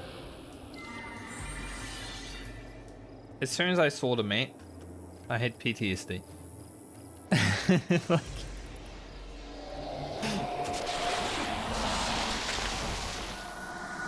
so it probably worked the same for people that played Guild Wars 1 first and then got to the Desolation in Guild Wars 2 and they were like, ooh.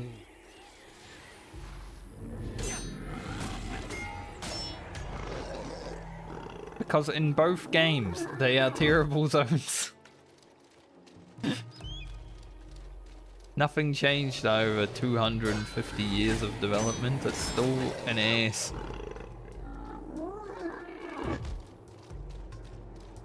Kind of impressive, actually.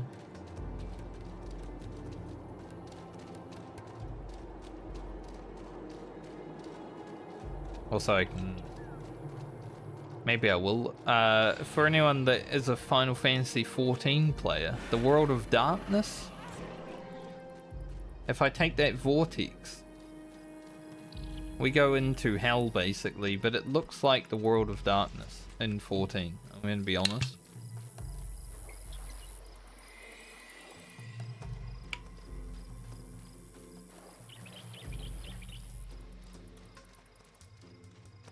It is Abaddon's domain. Well, it was before we killed him and made Cormia a god. Yes, I did that. That's why she's a god in Guild Wars 2. But basically anyone who fights against Abaddon's minions, which is something crazy that you find out during the story, gets sent to his domain. So even if you're like a hero that's killing his minions, you still serve him, I guess, in death. Which is crazy.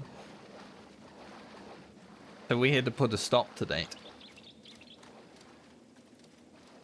I think that's pretty much the best piece of lore that happens. Is that Abaddon, the god of secrets, the god that isn't really a god anymore because he got thrown out of the Pantheon. He committed all the atrocities that happened, like searing and the sinking of war and all that. But anyone who just has an interaction with one of his minions, even if they're like murdering it, will then have to serve him in death.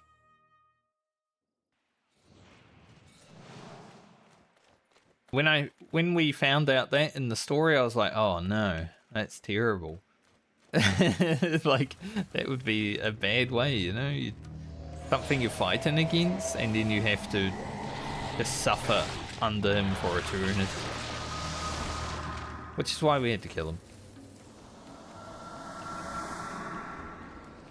I do hate when video games make me kill a god, but the gods in Guild Wars are very... and they're like different. Because they're just humans that became more powerful, honestly.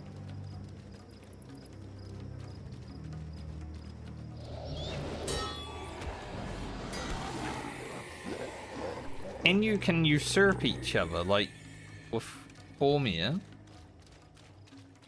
We turned her into a god, she was just a person. So it's not like this all-being powerful... all-powerful being is what I wanted to say. It's a bit different to how you would consider, like, any sort of religious being, I guess. That's always interesting to think about in a Guild Wars setting, that any of the gods can be usurped.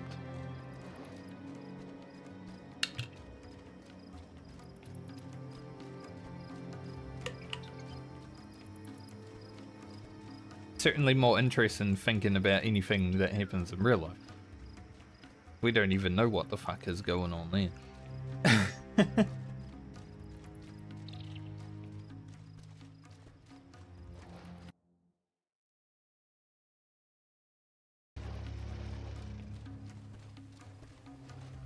Come on, one of you drakes need to give me this item.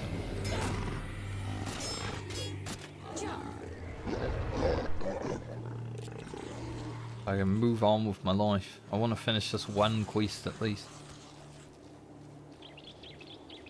Short bow dropped, but these items are worth 3 gold, so I'm not gonna pick it up.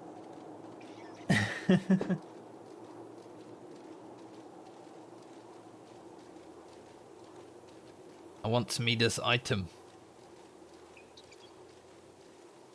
I don't even know if I need it, but we're gonna get it. One day. How many runs have I done now? 5? Oof. I kind of wish the maps in this game work like they work in Path of Exile. You know, you can zone out of them for a certain amount of time, but they don't reset. But as soon as you leave a map in Guild Wars 1, it's just like, map's gone, reset completely. Because sometimes you have to go out of a zone for a quest and then come back, but all the mobs have reset, so you got to kill them all again. That part of the 2005 design has annoyed me many a time, especially when doing the Althea questline. Because you have to go into a dungeon and then come out of the dungeon and then go back into the dungeon, and then I think you have to come out of the dungeon again, and then you got to clear the dungeon. So that quest line alone caused me such grief with the map resetting.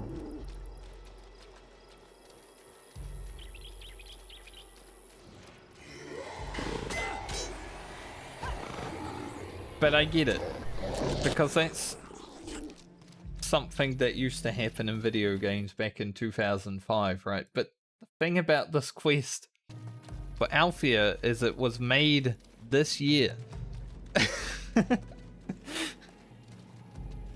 Like, she's a new hero just for Reforged, I'm pretty sure. And yet it's still designed like a 2005 quest. So it annoyed me so much. I got pissed off. I was like, fuck this. This is annoying. At one point I logged off, I think. I'm like, I'll do it later. Everything else in the game has been fine. I get annoyed a little bit at how things act, because, once again, 2005. But that really annoyed me because it's something that was made this year, and I'm like, I assumed it would have had a little bit more modern touches, but no, it's still still back in the past. So if I play any content that comes out for this game in the future, I'm just going to assume it's made with the 2005 hatred for gamers going forward, and I won't get annoyed as much, I guess.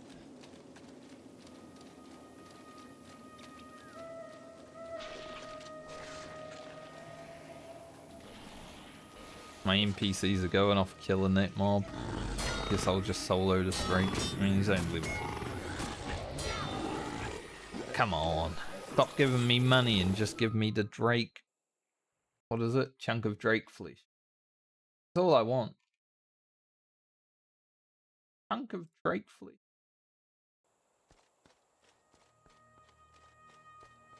I don't know if it's quicker to do these 5 Drakes, like what we're doing, or just zone out, kill these 2 Drakes constantly. Probably just kill the 2 Drakes constantly, honestly, but that seems more annoying in my head.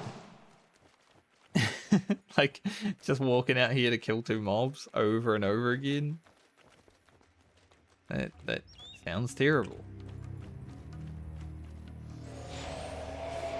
Especially with this guy, because he slows me.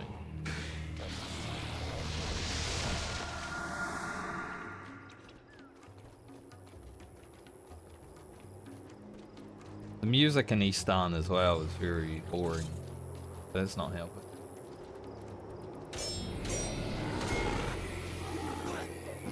Been a chunk of Drake flesh.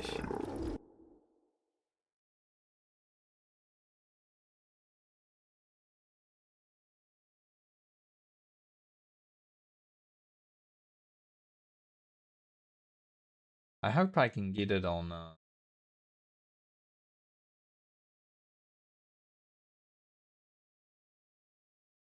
should be able to.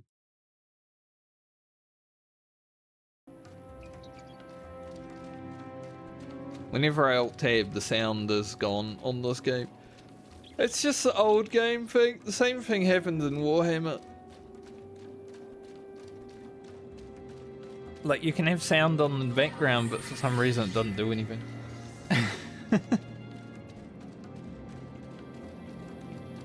I mean, this game's from 2005 and Warhammer's from 2008, right? So they both have that issue. I wonder if WoW had that issue back in the day. I never had 2 screens when I first played World of Warcraft. So I can't even remember, you know, when alt-tabbing and vanilla, TBC, all that stuff. I can't remember that far with that specific memory. Because it's not really something I ever thought about.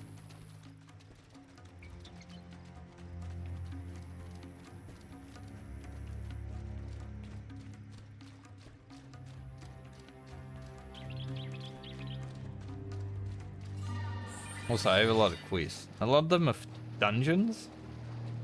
So I'm kind of just trying to get the main story stuff done before I really progress dungeons and all that.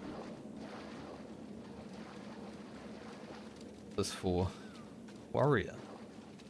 10 armor against elemental. That's pretty good.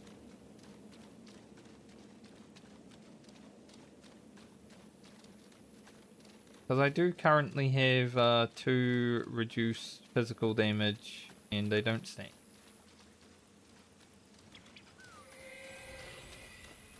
Not what I'm attacking. I'm attacking. Cool. Althea is though.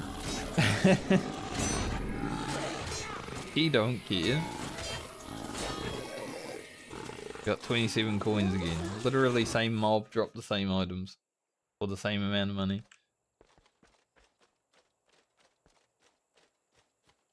In armor versus elemental damage is pretty nice. Is it a rune? Signia. Right now we got 10 armor versus physical. Yeah. This one has the health. No, it has the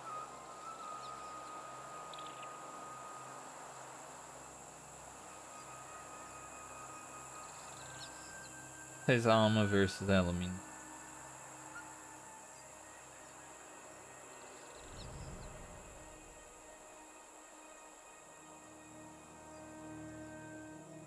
Just put it on our helmet, doesn't even signal it.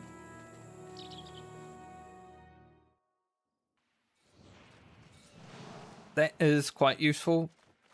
The way armor works in this game is very interesting though. Like, you know, I have 80 armor on every piece, and then you got the plus 20 armor versus physical, and then I just put 10 armor versus elemental. But the way it works is attacks are rolled and they hit a certain piece of armor. Like, an attack will most likely hit your chest and then your legs, then I think all the other pieces are the same percentage. So depending on what you've got on that certain piece of armor is like going to reduce the damage or whatever more than something else. So I should actually have reduced physical damage or reduced elemental damage on my chest. But I didn't know that when I first put these on. We do have that though. But then it should be on my legs next. Don't have that, I have health. But it's kind of funny when you figure out how armor works in this game, because it doesn't work as you would expect armor to work. You know, it doesn't work how it works in every other video game I've played. It's like they roll a d20 to see what the attack hits. Like if it attacks your helm or your chest or your gloves, stuff like that. And then it rolls the damage number. It's so random.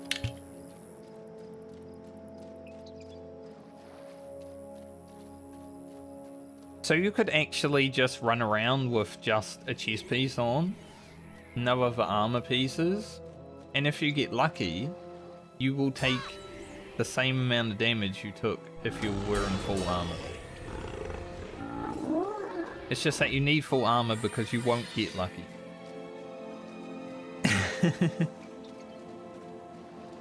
Like, you're gonna have bits hidden everywhere, basically, you know? But I find it so interesting, the, like, armor formula in this game. It's so weird and unexpected.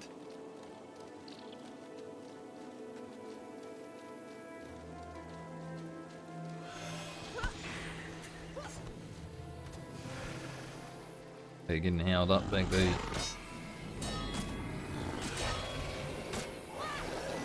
27 coins again? That Drake is literally just dropping the same item every time.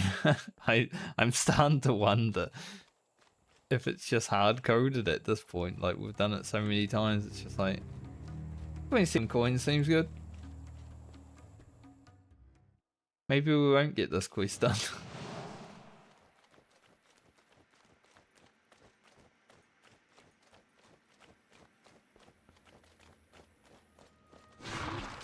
I would have been doing this anyway if I wasn't streaming, that's the thing, like. At this point I would probably be playing Warhammer with the guys, but hopefully they continue to play Warhammer a little bit tonight, you know. But because I'm streaming, I'm doing this. But I would have been doing this if I wasn't.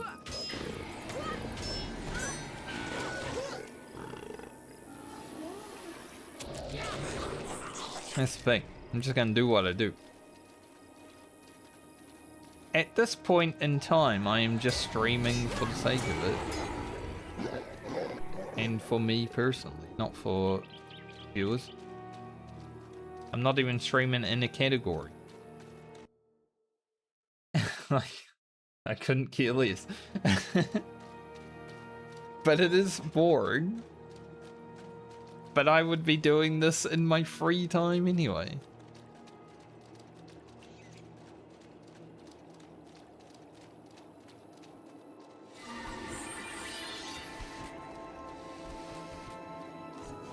I love watching the NPCs run around like crazy people. Sometimes Maloney actually got trapped in there. She's like fully surrounded. So she might actually die. That's really funny. Maybe I should just set her to fight. Maybe she will. Probably not.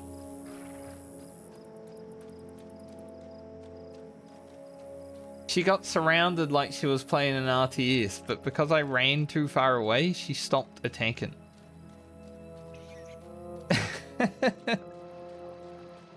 That's funny though.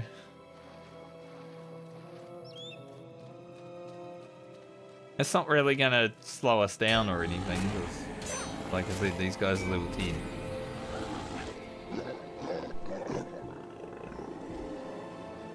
Like, I can do this alone without them.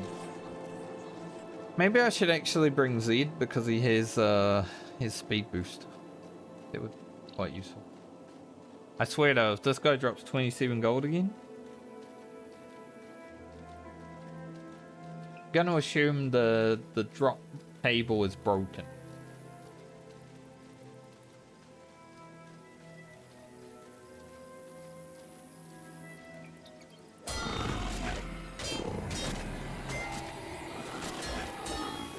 Oh, he dropped 28 gold that time. Okay. Okay. Alright. See ya. Bring Zed. Speed boost. And maybe I'll give myself a speed boost as well. They're in tactics.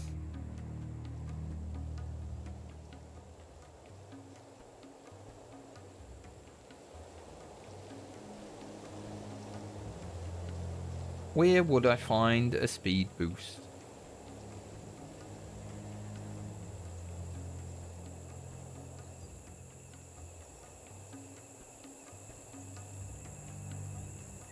We got sprint.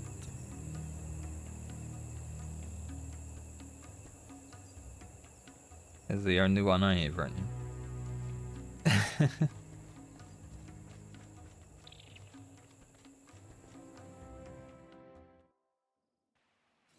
Now Zed can make us run faster.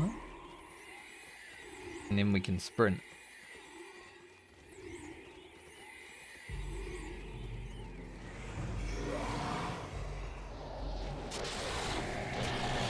I pressed sprint and then he slowed me, so I'm sprinting slowly.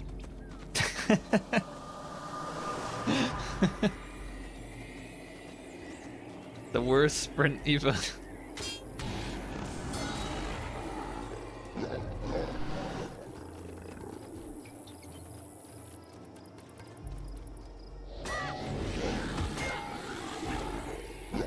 Beat us up though. Yeah, now we're cooking with gas. Now we're speed running. I don't know why it took me 10 runs before I was like, I should do this. The only problem is Zeta's gonna fall behind. Because sprint only affects me.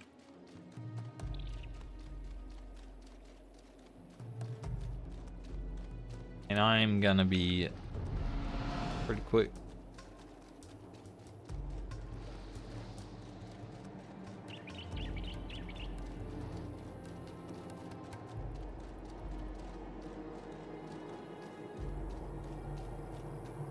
I also like how, depending on what class you're playing, the animation for running changes.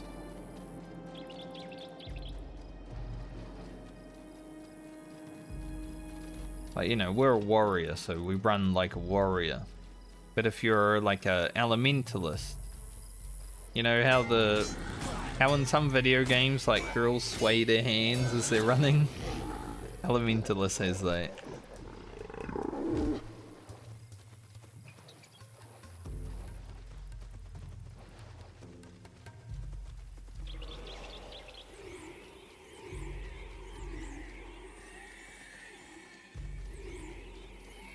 We're a warrior, so we don't run like that.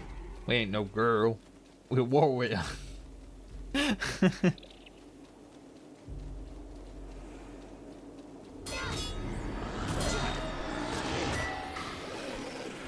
Come on, man.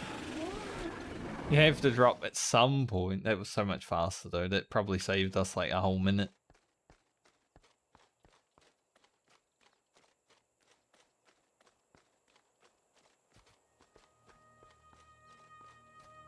I think because this quest has taken so long, it's going to be the last quest I do, if I'm be honest.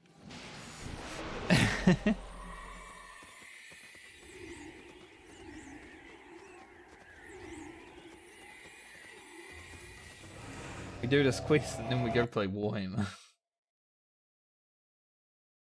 Be honest.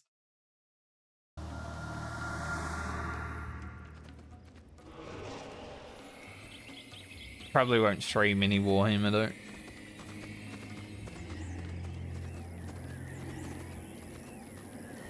But I do kind of plan on being back either tomorrow or Friday this week. Maybe both. See, it depends. Like, we could play more Guild Wars, but I'm gonna be playing it off stream as well, so you know it's gonna be like you guys get a little bit of content, but not the whole content. But I mean, I dropped you guys in the middle of a civil war that you didn't even know was coming.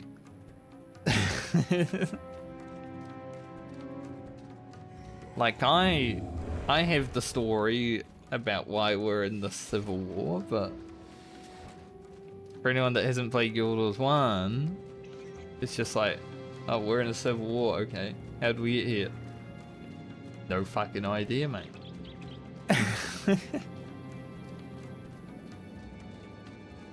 That's why it's going to be weird to stream, but like I said, I wanted to stream and I wanted to play this game more, so yeah, you get like 1 or 2 VODs of it and you're like, okay. Could be prison spread.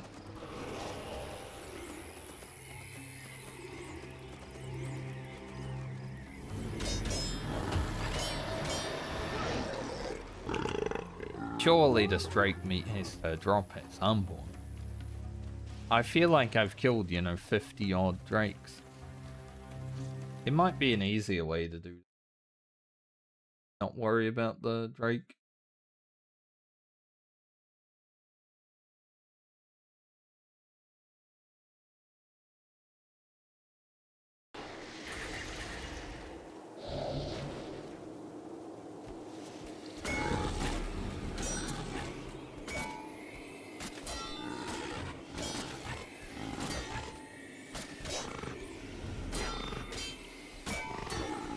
Finally, holy shit.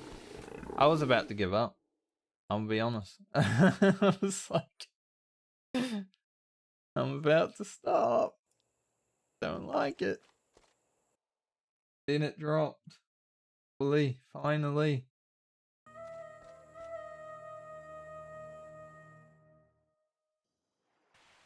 I was looking up alternatives actively while fighting that Drake. Alright, who am I looking for? Chief. Any shifts? I hope it's just one. It is. Like I said though, this be alright. Like it gives +5 armor. It's not a huge amount of armor, but it's something. If I farmed them at some point,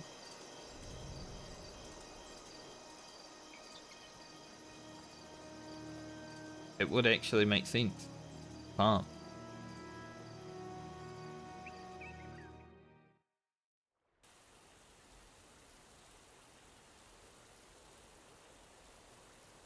Look at Old Lion's Arch. This is still better than the Lion's Arch that we have in Guild Wars 2 right now. I'll be honest. I hate new Lion's Arch in Guild Wars 2.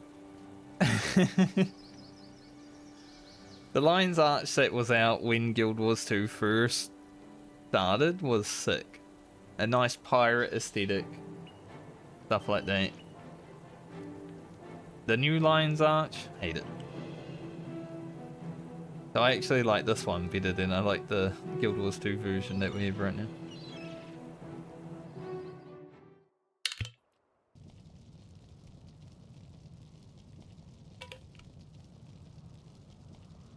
Alright. Let's put people back in our party.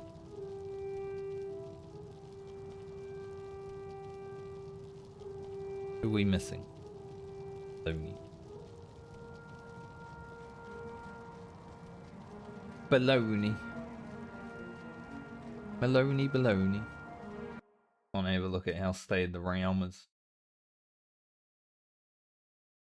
Does look like there are more order players playing than there are destruction. So there might actually be a good fight going on. Probably be on there within the hour. I think I have found you something sweet.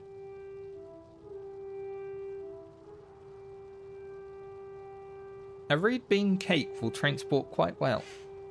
It's evocative of the coming of spring, and it has a subtle sweetness that Gwen might like. Or she might find it bland and sort of gummy. It's a risk, but I could try it. I have something that passes for food. Now that is a meal. Simple, delicious, and appropriate for the setting. Yes, that will do perfectly. And alcohol? Dwarven Ale is a favourite among the Vanguard, but I'm not sure I want to chug flagons of the stuff at a romantic picnic. If things go wrong, some ale to chug down may come in handy. Exactly.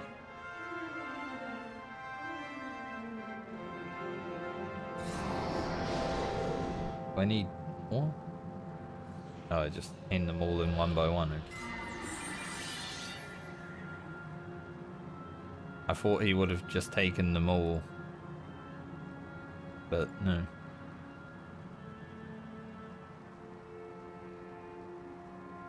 That's it. That's almost everything I need.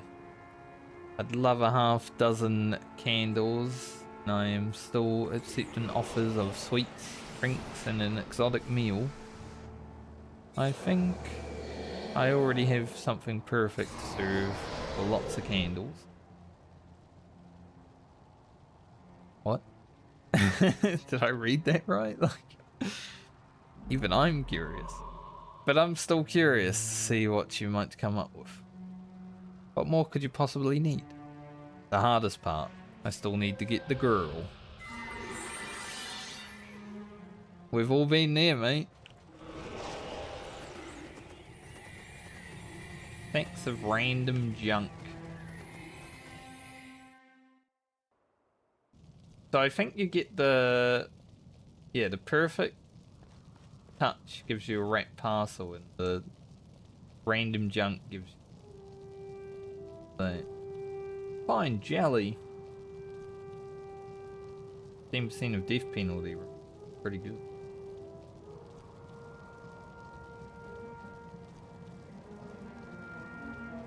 Fungal root.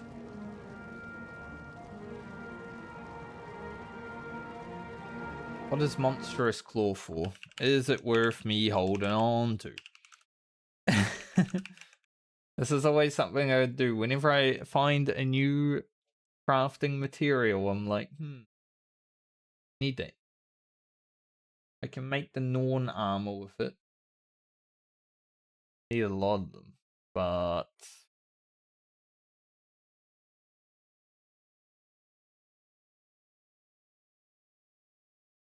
don't know if I care.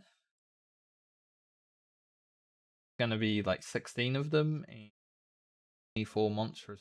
Well, if I farm it in the future, then 4. But right now, no.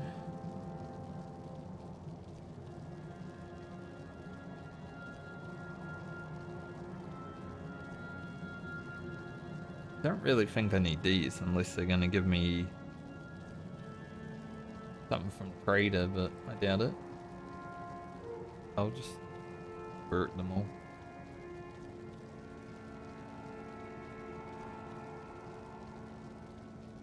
We do need bones. Buy another kit. I don't know if I can just Are you still here? use a kit. Like in Guild Wars 2, you can just you know, do it once and it will do your whole inventory basically. I don't know if you can do that in this game. Let's see. Who can we give this help?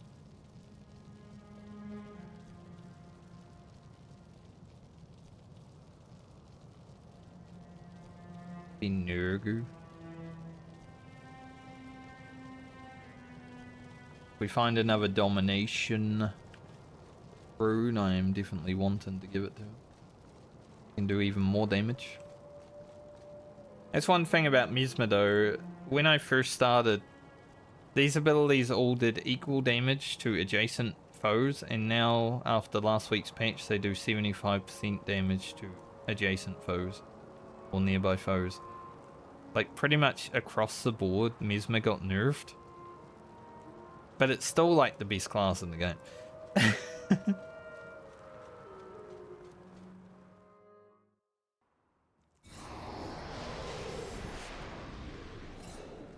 And, you know, Warrior got buffed as Mesmer got nerfed, so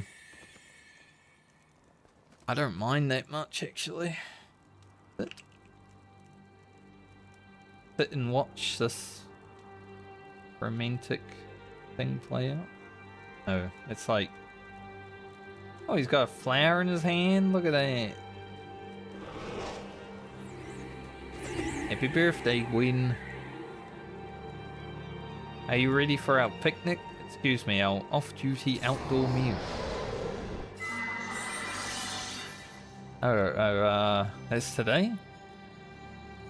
This is your birthday, my lady. So, yes, look. Can you guys stop ringing bells in my ears? I got you a ridiculously huge flower.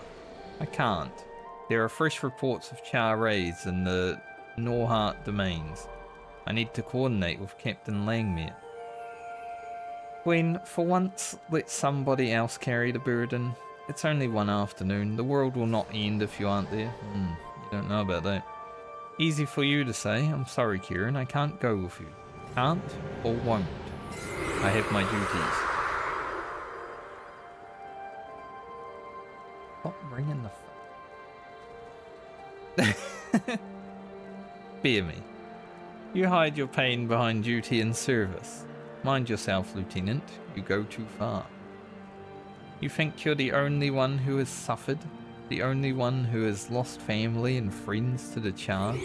Every time you refuse to live your own life, you let them win.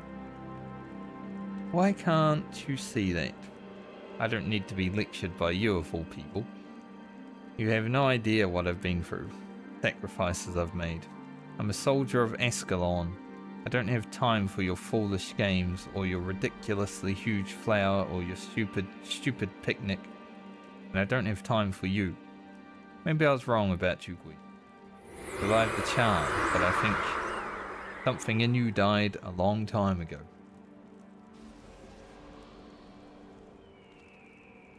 How can I help? It's actually funny though, because as someone who is from the future where Guild Wars 2 is, Gwen and Kieran are actually Logan Thackeray's ancestors. So you get to see like the start of that, you know? Eventually he does win the girl. We just gotta find out how. And then we can all replicate.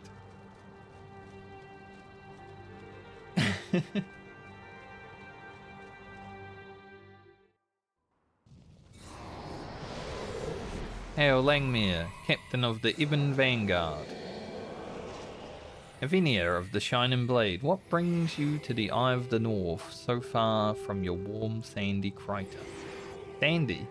Crater? I won't waste time beating around the bush. I've come to ask for your help. Havinia's been with us since basically the beginning of the game.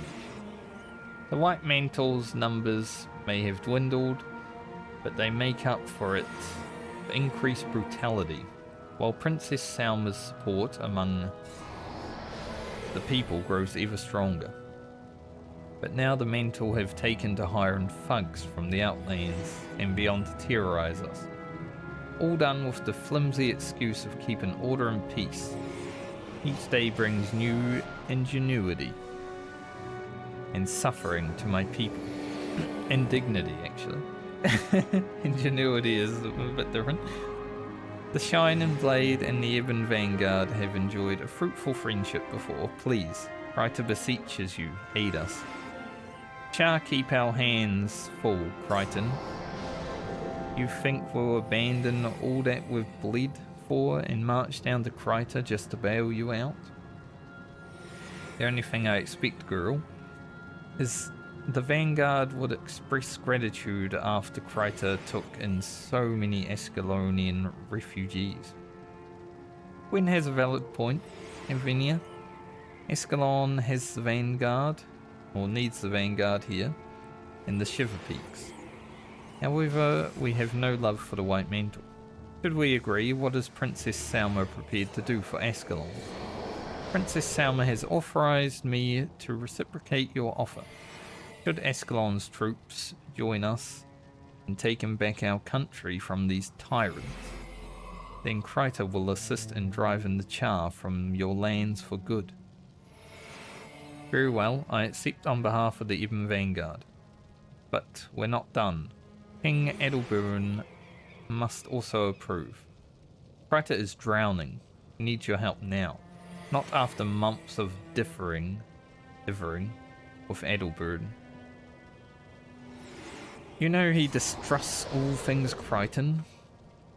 I was hoping you would be more reasonable. Escalon can no longer afford to pick or choose her allies as Char continue devastating all we hold dear. Remind King Edelburn of our need for allies in the coming conflicts, and he will do the right thing. Please, I implore you, do not force such a delay. Is there no way I could convince you to help us sooner? So much reading today. This is the most reading I've had to do in Guild Wars 1. Why did I choose the questline that has the most? I could perhaps send a single elite Ebon Vanguard unit to train your peasants to fight and conduct critical missions throughout the regions while you garner the King's blessing for a larger force. I'm still skeptical. But if that's the nature of your support, so be it. These elites better be good. If you supply me with rations for the trip, I could leave immediately for Escalon City and gain audience with King Edelburn. Princess Salma needs to retake control of Lion's Arch within the fortnight. I hope your men can be there by then. More than enough time to prepare and travel is instant by the Asura Gate. Well, that's settled. Now, who's going to assist the Crichtons against the White Mantle? Captain Thackeray will go. What? Captain, please. I really must insist that it's a bad idea. The Ebon Falcons will go to Kryta. We can train the Shining Blade recruits on hit-and-run tactics, ambush techniques, tracking tricks that we've picked up fighting the Char over the years. Captain, surely we need Lieutenant Thackeray here in the Shiver Peaks. His unit is the cornerstone of our operations. Are you sure about this, Lieutenant? Absolutely. I wouldn't mind a little sun. Besides, there's nothing to keep me here. It's been quieter lately, and I'm a soldier. I go where the fighters. The fighters here. The Ebon Falcons are needed here. Why not send the Westar or Nye's unit? God, these guys are yakking. You're right, Gwyn. They are the most successful, and I promise Evenia our elite. We can afford to pull a single company from patrol rotation, even if it is the elite Falcons. Captain Langmere, I must protest. Why is Gwyn fighting so hard now? She told him to go away. If you're not going to trust my judgment on these matters, on the contrary, Gwyn, I trust your judgment implicitly. Which is why I'm leaving you here in command of the Vanguard while I travel to Kryta with Lieutenant Thackeray's men. What? But I'm the best at training people with no military background, and the Falcons would be far more valuable conducting special operations than training peasants. Besides, I want Salma to see that I am serious about this alliance. Take good care of my Vanguard while I'm gone, Gwyn. You know what to do. Lieutenant. Kieran. Yes? Something you want to say to me, Gwyn? I've finally caught up. No. No. I didn't think so. Goodbye, Gwyn. Holy shit, that was a lot of reading. Fucked up.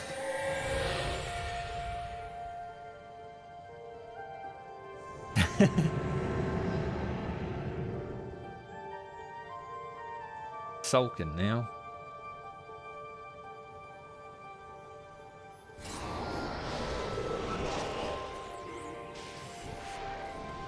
Good lord.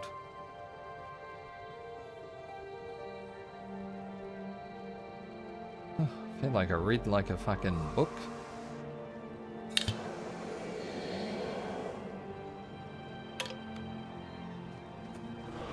I'm gonna be honest. There hasn't been that much reading in this game for a single quest line. So why is it the time that I decided to stream this game?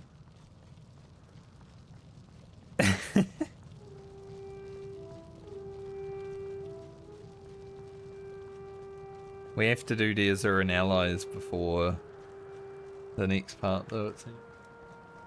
Crazy. Holy.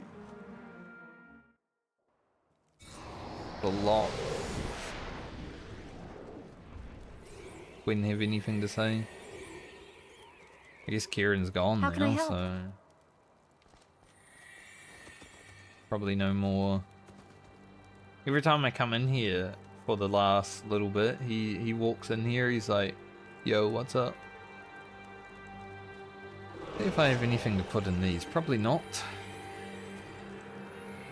I haven't farmed anything. Can't actually add those yet.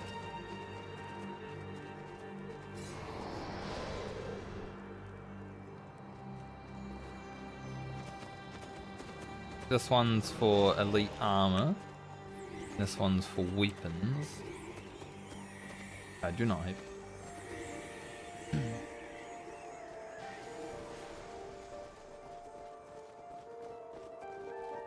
That was a lot. What say we go and get this last 1,000 experience? How are we gonna do that though? Without dying, by the way.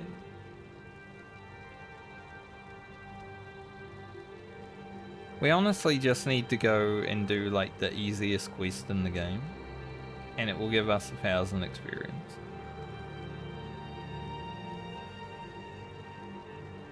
But even the easiest quests in the game take a while sometimes, so I want to do one that's quick, like the one we did in Pingo for the daily today. That one was fast. I don't think any of the Prophecies quests are that fast, actually. Well, there is one down in the desert.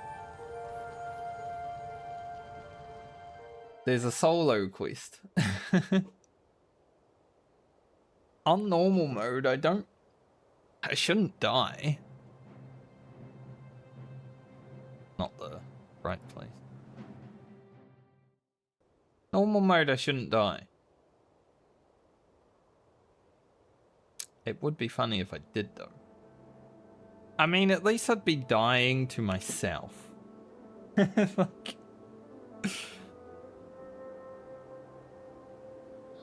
There. There be.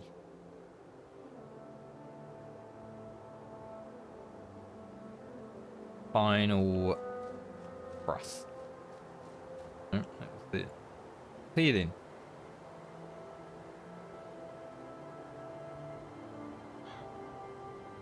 Why can I not remember what was here?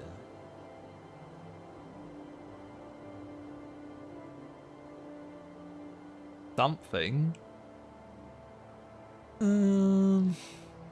I do need to go and get some different abilities, I think, for Sword. I've just been using these ones that I've been using for quite a while.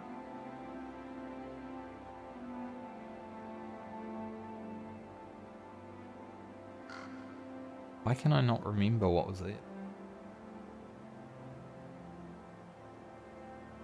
What was on 5? Like what? Maybe the slash is there. Usually it's 6 that I can't remember, but now I have a certain scan, which is pretty good. I guess it doesn't matter for this.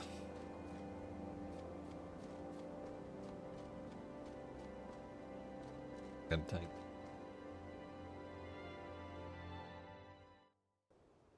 This is a solo thing, so if I die, it's sad, but it's also funny.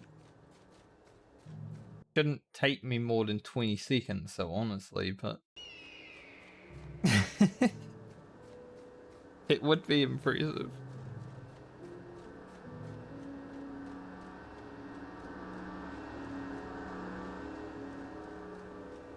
I just want to get a quick 1,000 experience.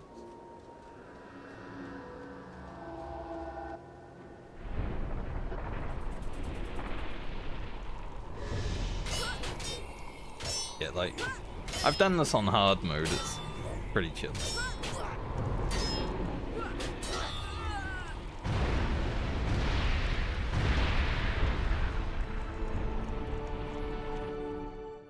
I think that should get...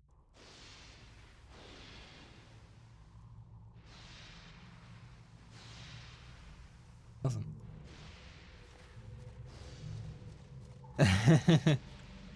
It doesn't actually give experience. Well, we're gonna have to find 1,000 experience. Maybe there's like a quest. I do have a quest that I haven't done.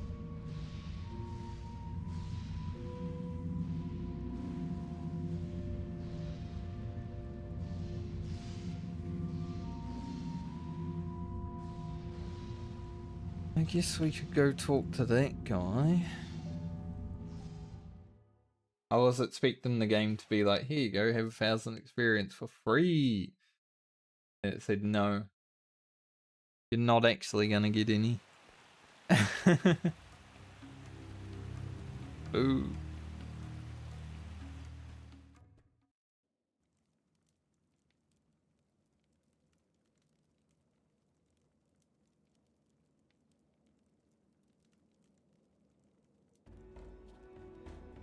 Hell is it? I know there's a quest here though.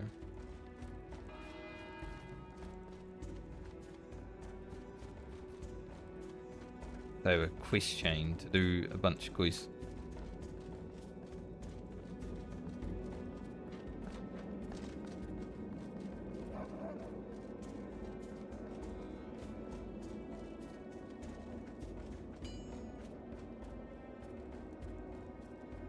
Koss. Ahai. I suppose you've heard that Koss's father, Zadush, has been miserable ever since Varish took away the family estates. If you want to help Koss get back in his father's good graces, you could try to get the Dejarin estate back. I owe the Dejarin clan quite a bit for all the help they've given me. Find Kwaju, some of Koss's other old friends. They'll be able to help. Okay. Well, Koss can take Maloney's.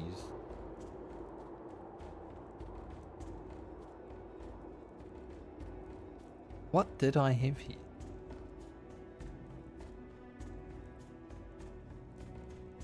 Glad I have the stream so I can actually, you know, I've completely...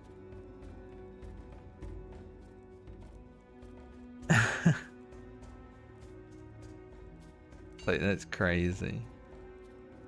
Like, no, I don't even know. No, I do know. I just figured it out. It's repulsed.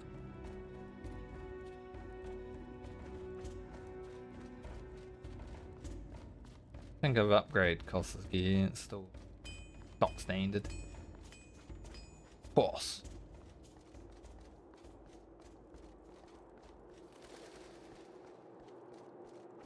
But he's a swordsman. He's got 100 blades, so he's good enough.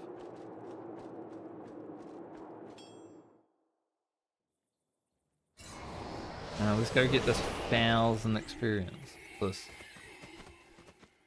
Help brave heroes. That sounds like something Van Daniel would say. My fiancée has been kidnapped by a crew of rival corsairs. They whisked her away in the middle of the night. I fear what they will do to her if I don't rescue her soon. Please, you must help me. Alonze. It's the only thing that matters to me. I would never be able to forgive myself if something happened to her because of me. Please, I beg you. Where's this one go? Yeah, it's pretty much in the same area. Did I say lead the way?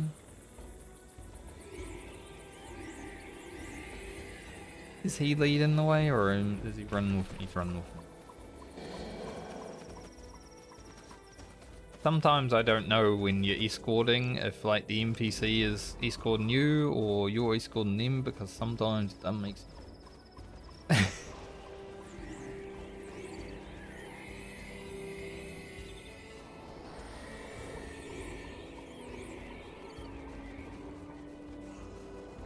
Ticket.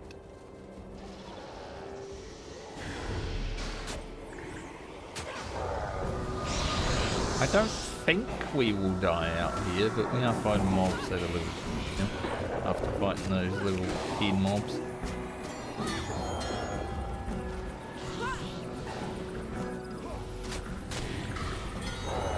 If we can just get one quest done.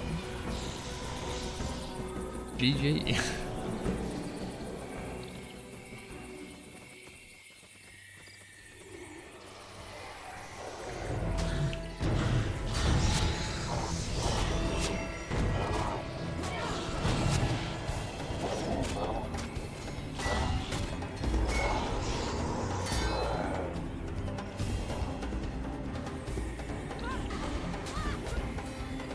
One thing I will say though about even just farming low level mobs in this game is that you do still gain from it because you are getting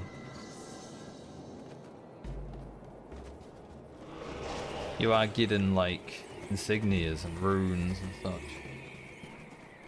Kinda cool.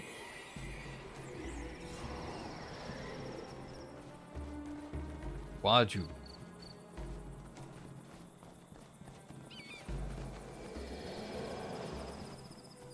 That's a tough one. I mean, right now, if you got $5,000, I can put it back.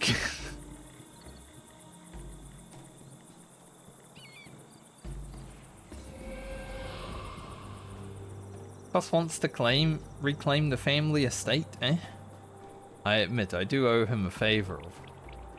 Things have only gotten worse since the days when his family called it home. Cornins swarm the area and being attacked. Trying to read. Really fast.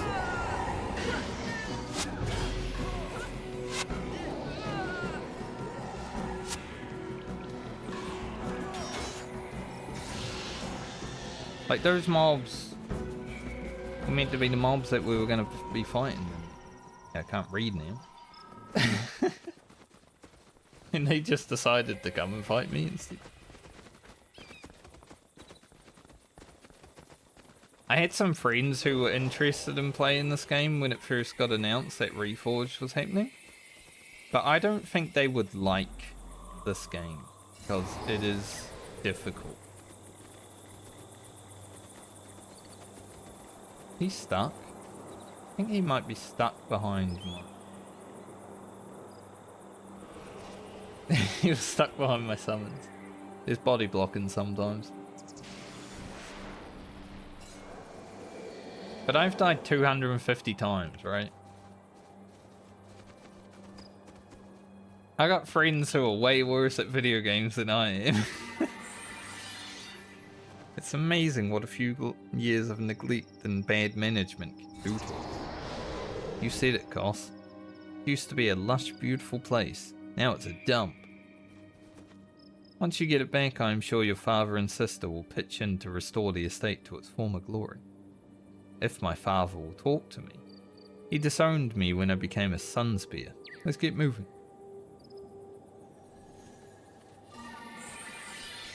Yeah. Like, the stuff I've done today hasn't been too bad. We're just doing casual content right now, but like... There are missions that I've done where I have died like double digits.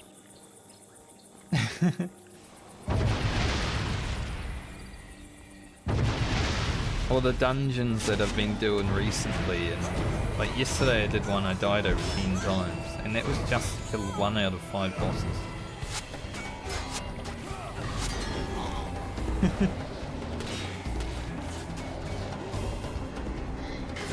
I'm not sure if it's difficult because it is 2005 like gameplay, or it's just a hard game.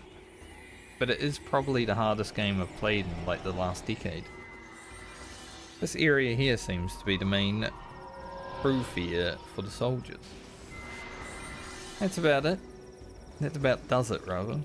There's one more place I'd like to show you that should aid in your negotiation. Okay, show me a way.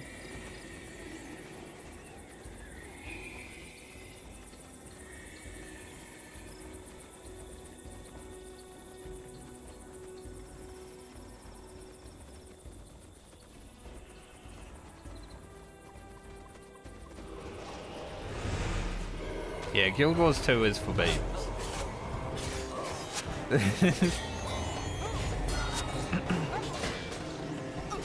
It's actually funny, the desert in Guild Wars 2 is like very hard when you first get there. In this game, when I first got to the desert, I got killed by the first mobs that I saw. Like 5 times before I took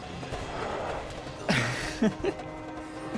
I was like, man, I'm having flashbacks to Guild Wars 2 Desert.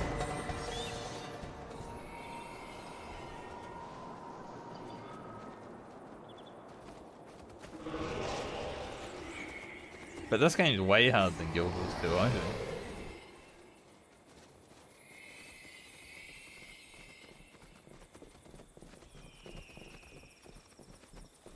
But I think a lot of it's because you've got to plan and, you know, build your own characters. There's certain things that might work for certain missions, but then other missions they won't.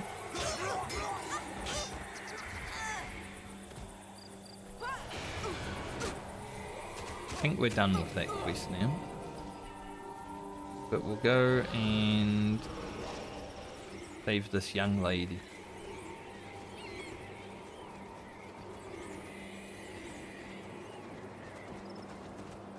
Really want to go in there.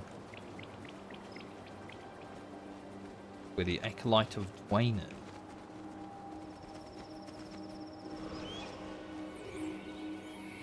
There is a... I don't have her with me, but Maloney, one of my heroes that I use a lot. She's a dervish. I kind of want to play a dervish because...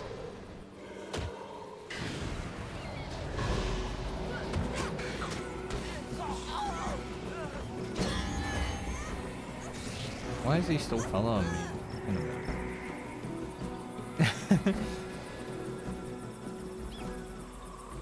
Like, do you see? There, there, and there. We'll have to move quickly and strike hard to pull it off. But once done, it's easy to defeat. Alright, tour's over. Should you need my assistance, young Koss, come and find me. Baldy, best of luck. Like, well, I'm pretty sure we got done with the mission and then he was just following me around talking.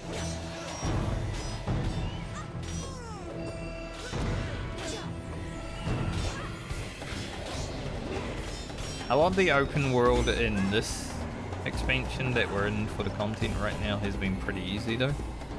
Like, I would say Nightfall, which is where we are right now, has been the easiest part of the +1 inspiration magic. But Prophecies, which was the OG release, so hard. Because obviously you're leveling from level 1, you don't have a lot of skills, you don't have heroes yet. That took me over 50 hours to complete that campaign. It's 25 missions.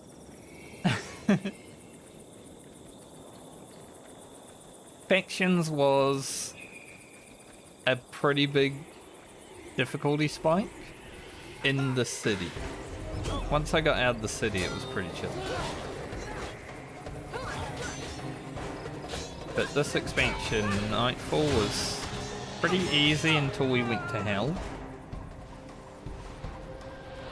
And then it was hard.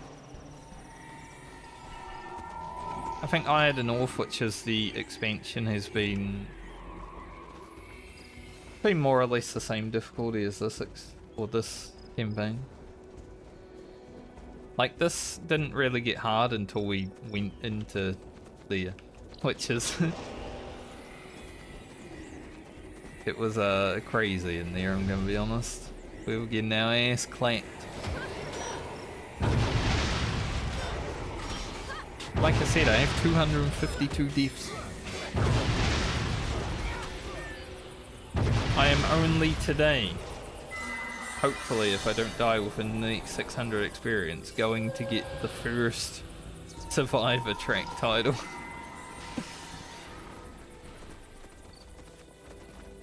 This is as close as we've been to getting.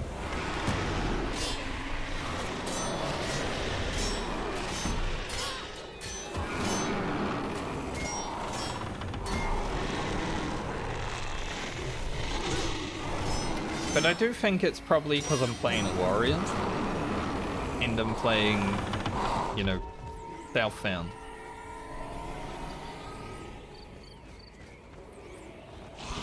I think if I was able to use the vendors to buy runes and talismans, all that shit, the game would be way easier. But also warrior is rough at some points because you just get like one shot randomly.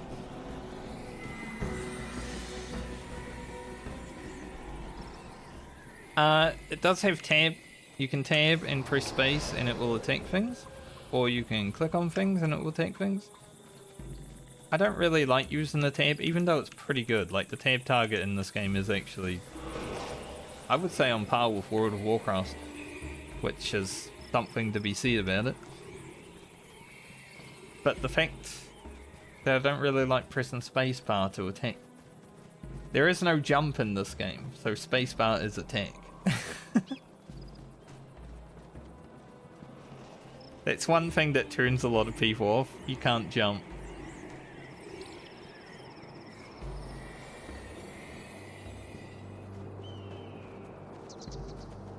I'm gonna save this lady. Hello boys, expecting us? Why yes, Hagan. We knew it would be only a matter of time before you show up. Basically what he said. Wait, Koss, that's your sister? I'm glad we brought Koss out here.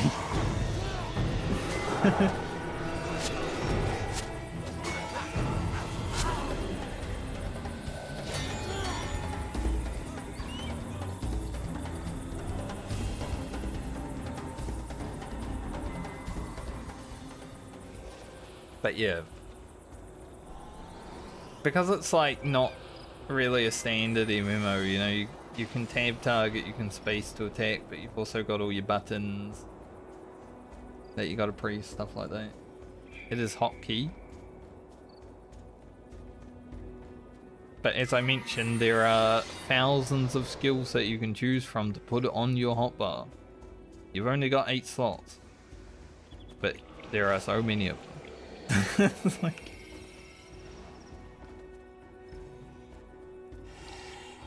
Thank you for rescuing me. My father must be so worried. They haven't fed me for 3 days and I'm quite weak. I'm afraid I won't be able to get out of here on my own. Can you please escort me back to safety? Gotta escort you now? Yeah, I guess because you're Koss's sister. She's gonna be slow, isn't she?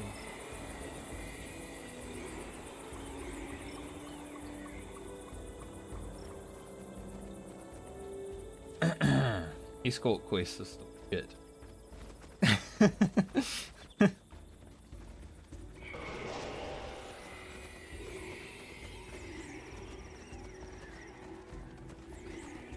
I think... Did we? Yeah, we actually killed the guy that we were helping rescue this lady for, because I guess he was just trying to lure me into it. I didn't even notice that we killed him. I just noticed he's not with us anymore, so we did.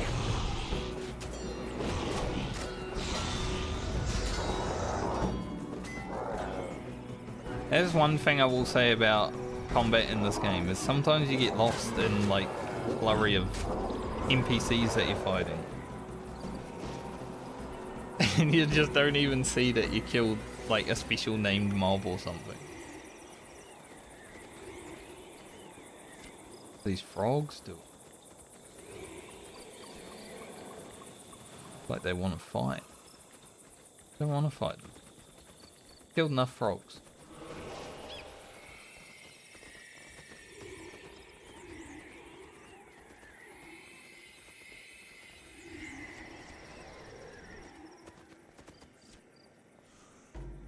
Kind of crazy that we're doing a quest with Koss and we escort his sister while doing the quest, so we get some extra dialogue.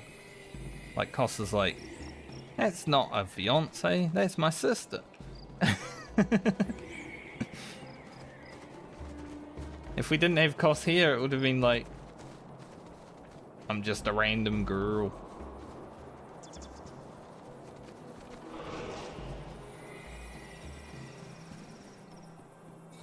Alright, go get food. Gotta go back there for that. Go back here for that. Let's go get our title that tells us we survived. Finally, after 180 hours of gaming. Seen enough? Very good. With a little luck, we can put this place back in the hands of its rightful owner.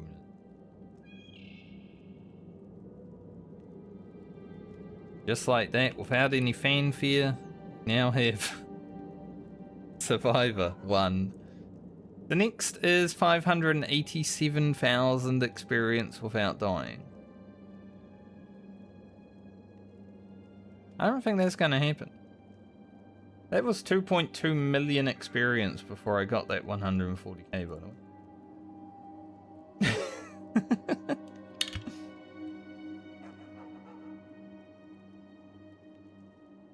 That's crazy, isn't it?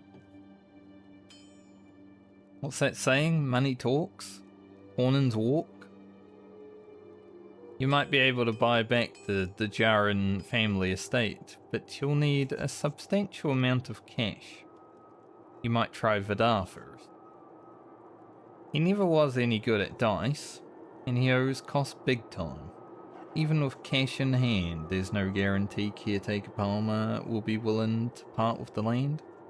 Koss's negotiation, you don't need an extra S after Koss apostrophe or whatever that fucking thing is.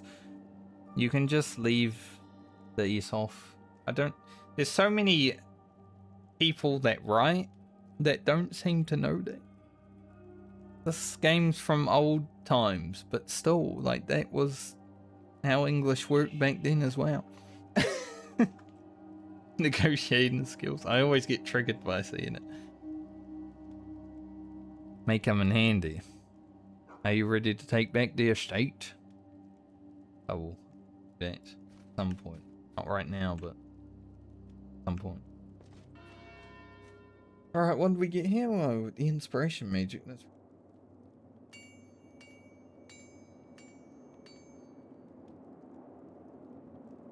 and a monk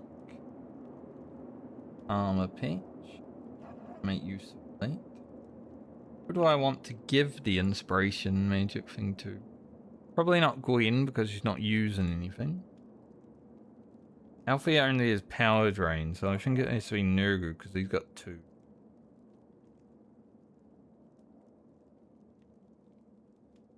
So now we'll put it here. Then he'll get +2. Huge.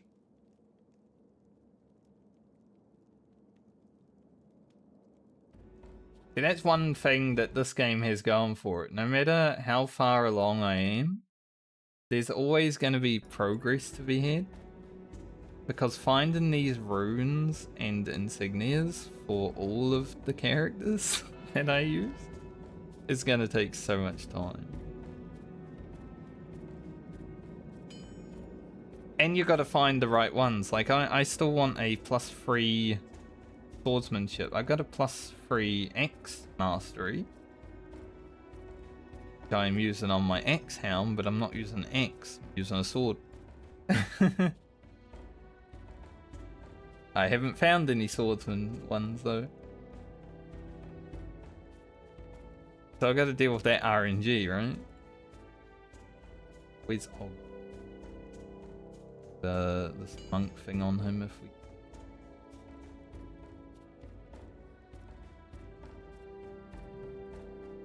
A little dwarf. Ogden is in Guild Wars 2 for anyone who played. He looks a bit different right now. He's not stone. Not yet.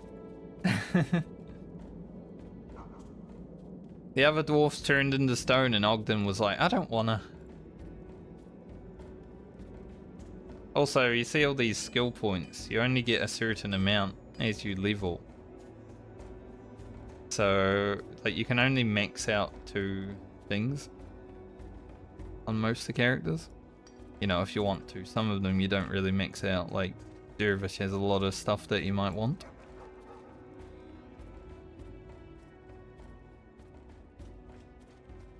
But I like that.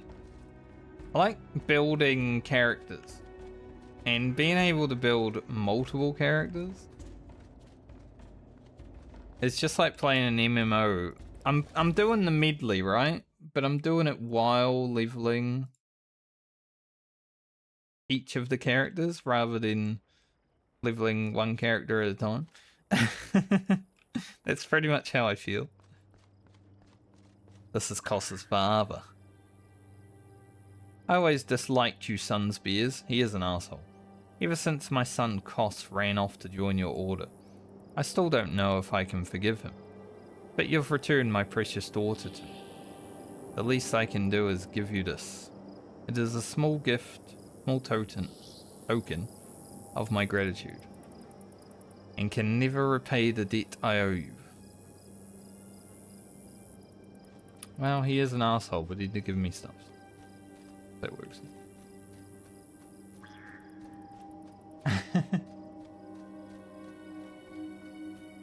I'm gonna take a quick trip to hell just to show you, Chief Mate, how it looks, because it reminds me of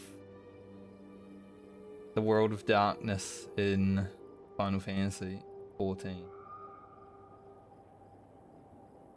Like, the aesthetic is basically the same.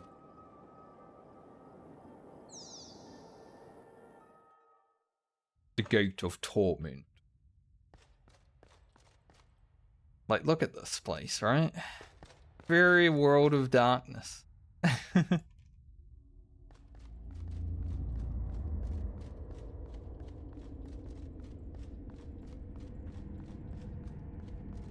Which sort of makes sense because it is just sort of a...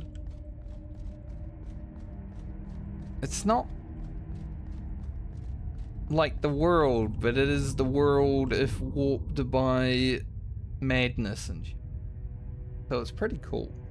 I liked exploring around here, and also it's kind of hard to explore because the map doesn't look like a map, it's just this. It's like, where the fuck am I? Where am I going? Like, all the maps, when you zone out into them, they're just darkness. They don't ever uncover fully. You've got to explore them every time you go out into them. That was kind of cool. Like, if I go out into the Mouth of Torment right now, it's like... Okay, this is actually the way back. I'm not even in the right place. Sorry, I came back to Earth. We'll go up here. This will be easier to show. But this is pretty cool vistas out here.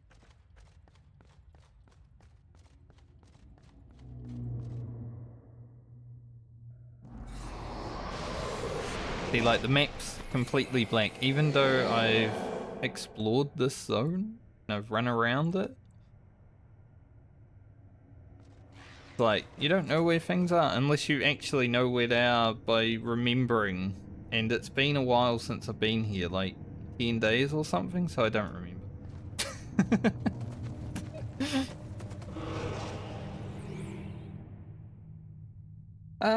I don't mind only having 8 skills, because you actually get things that are worth having, right? Like, I have a AoE attack as my spender, which is very good for 100 blades, because 100 blades hits all adjacent mobs.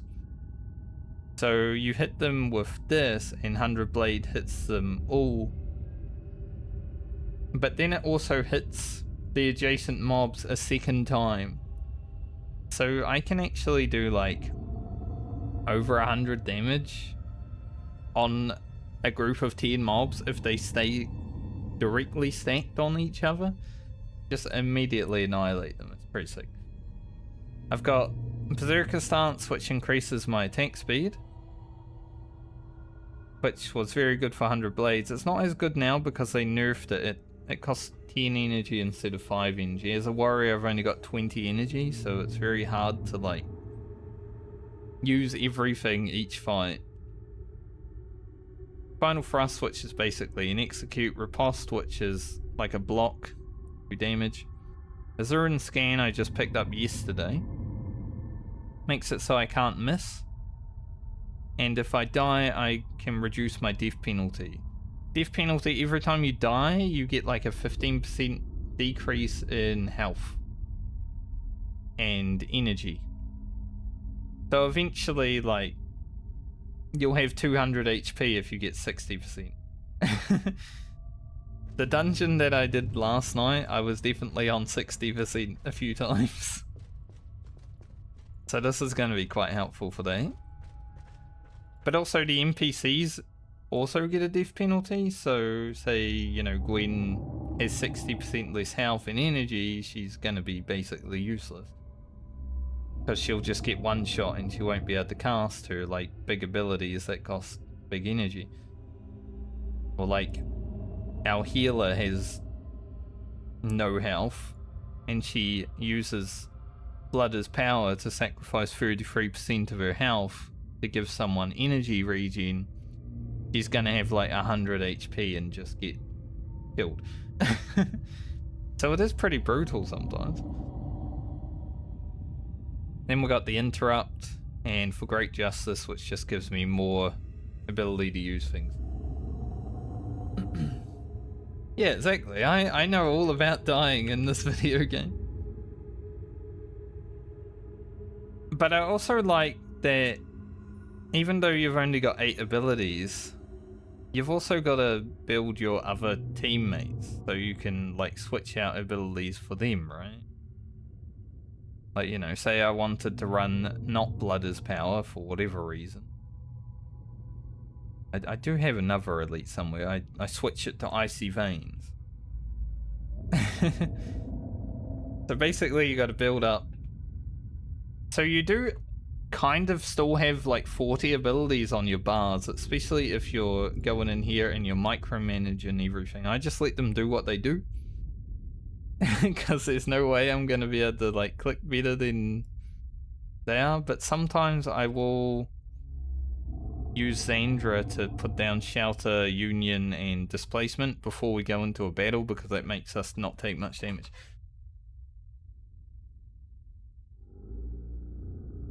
So there are certain moments where it does feel like you got a lot of abilities, because you have to build your team, which is pretty cool. I definitely like it. Yeah, I'm enjoying it a lot, obviously. I mean, I have 192 hours now. I've only been playing a month. I've been pretty degenerate gaming it. But there's so much, like, there's different weapons. So with Warrior specifically, you've got, you know, I'm using the sword.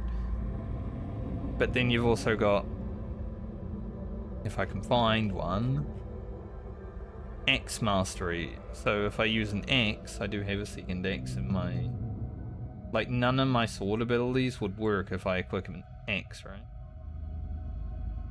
I need to use axe abilities.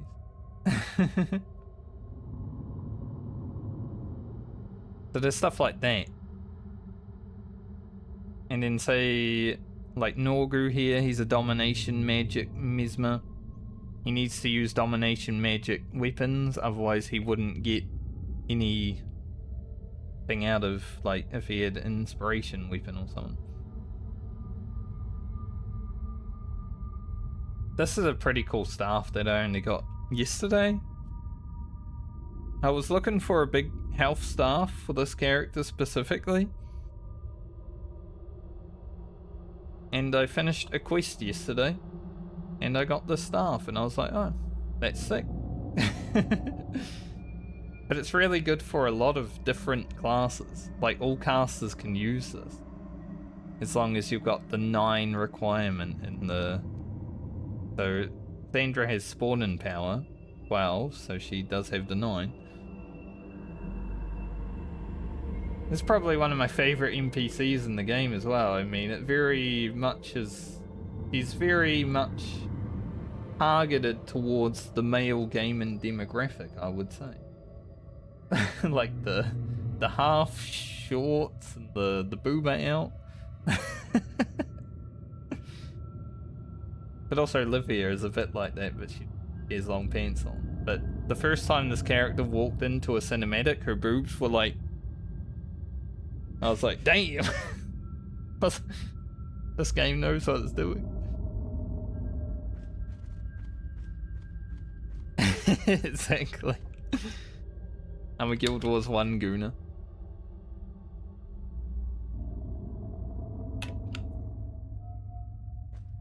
But I have been enjoying the shit out of it. What we did today was kinda like slow, because I think we're just, right now we're just getting allies for the war in Kryta, you know, we're going to war. So I'll probably be doing more of this later, when I'm just chilling, after dinner, stuff like that. But I'm glad I got to show a little bit of what I've been doing, and I finally am a survivor. Like, I now have the survivor title.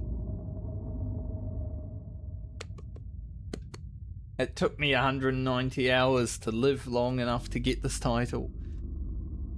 You literally start working on this title your first experience. Like, this was the first achievement that popped up in this list of achievements for me, was Survivor. Like, damn, it took me that long. There's so much to do though. Like, I can see why people that like this game and then Guild Wars 2 come out were like, oh, but that's not really the same, because they are two very different games. And this game is much more difficult, in my opinion. But kind of more fun in that regard.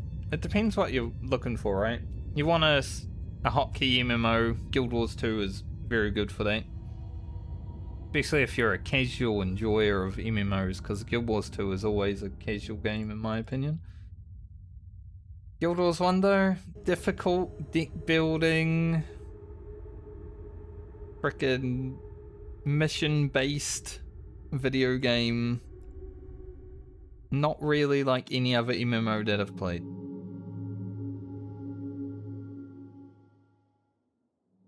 Like, you click on one of these and you go talk to a dude, you go into a mission. That's so different to like most MMOs. It kind of reminds me of Destiny in a bit. Like, you've got a world that you can explore, but you've also got specific missions that you can go into. But Destiny is dead now, so we don't talk about that one. 07. Neat.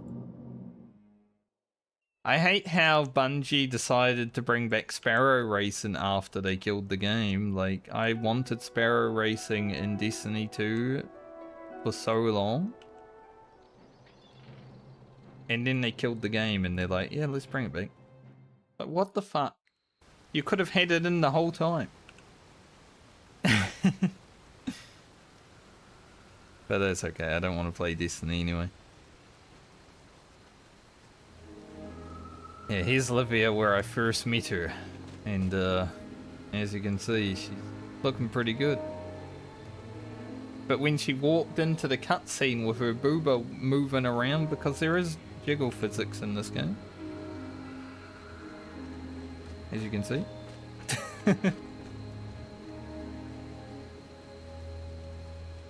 Yeah, it's crazy.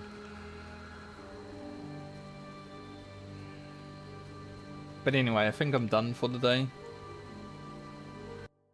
Might go chill with the boys, do some Warhammer. Depending on what's going on.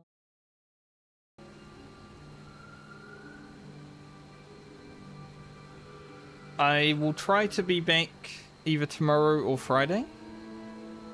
And then I think after that, I don't know if there's going to be any regular streams until like December. To be fair, I do get Fridays off when I start school, so maybe we can do some Friday stream.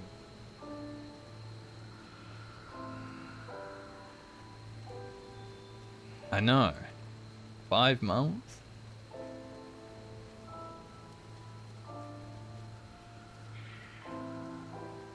The gods have blessed the world with their favor. Right as I'm about to log out. Gods. I don't even know what that means still, I'm gonna be honest. The gods bless the world with their favor, and I'm like, what does that mean? Like, there's still so much stuff in this game that I have no fucking idea. There's still so many zones that I've got to explore. I'm guessing the war on Kryta will get me exploring these zones, which is cool.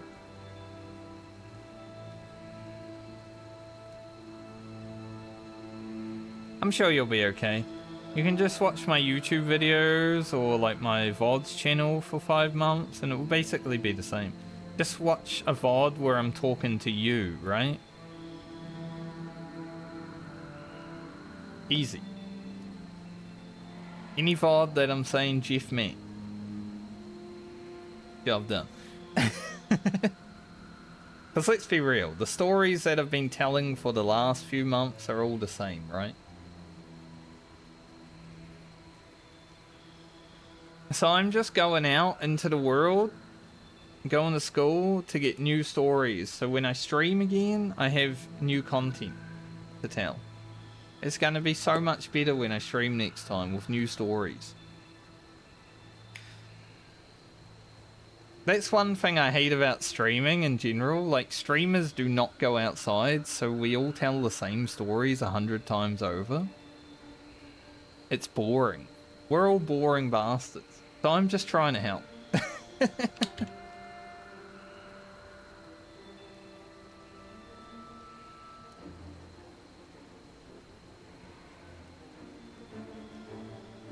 So hopefully I can help by getting new stories. Also, if I just ran this game without any UI, look at how clean this is. You can even get rid of the chat. Just nothing.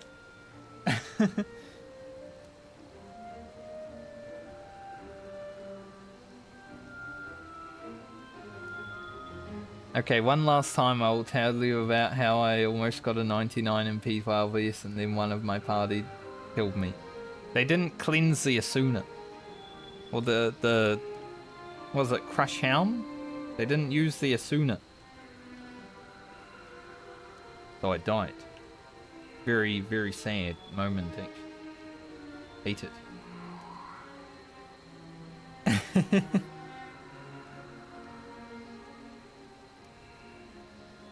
I think once I'm done, like, playing story and stuff in this game, I probably will turn off a lot of these UI elements.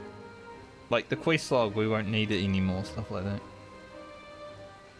But I do like having it right now, but it's still very clean even with that. Maybe I'll just go all natural.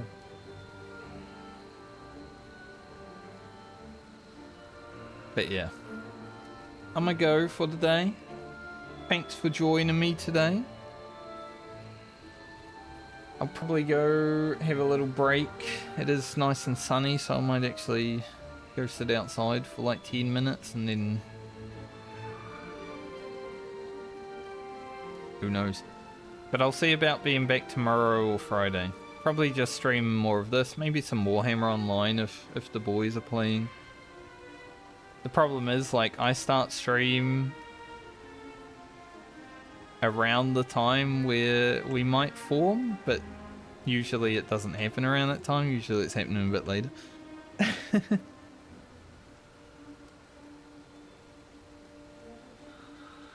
Thanks, Chief Mate. I will see you when I see you. If I see you this week, or if I see you in 5 months. Or 3 years. Who knows? But like I said, even though streams won't be regular, I will still have days where I might be able to stream, and if I'm feeling bored or whatever, I'll just throw up a stream. Like, say I'm playing Warhammer Online with the boys one day, and it's Friday, and I'm not at school. But hey, stream. I actually start in 19 days. That's crazy. That it's already like July. But I actually want to try and edit my WoW videos next week. As well, so... I got 3 more videos to edit. I'll try to do that. But anyways, I'll see you guys when I see you next. Have a good night or day, depending on where you are in the world. And until next time...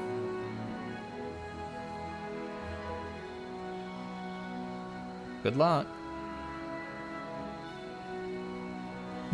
I didn't know what else to say. I got no words. It's not like I'm saying goodbye, I'm just saying... I'll be around when I'm around. Later.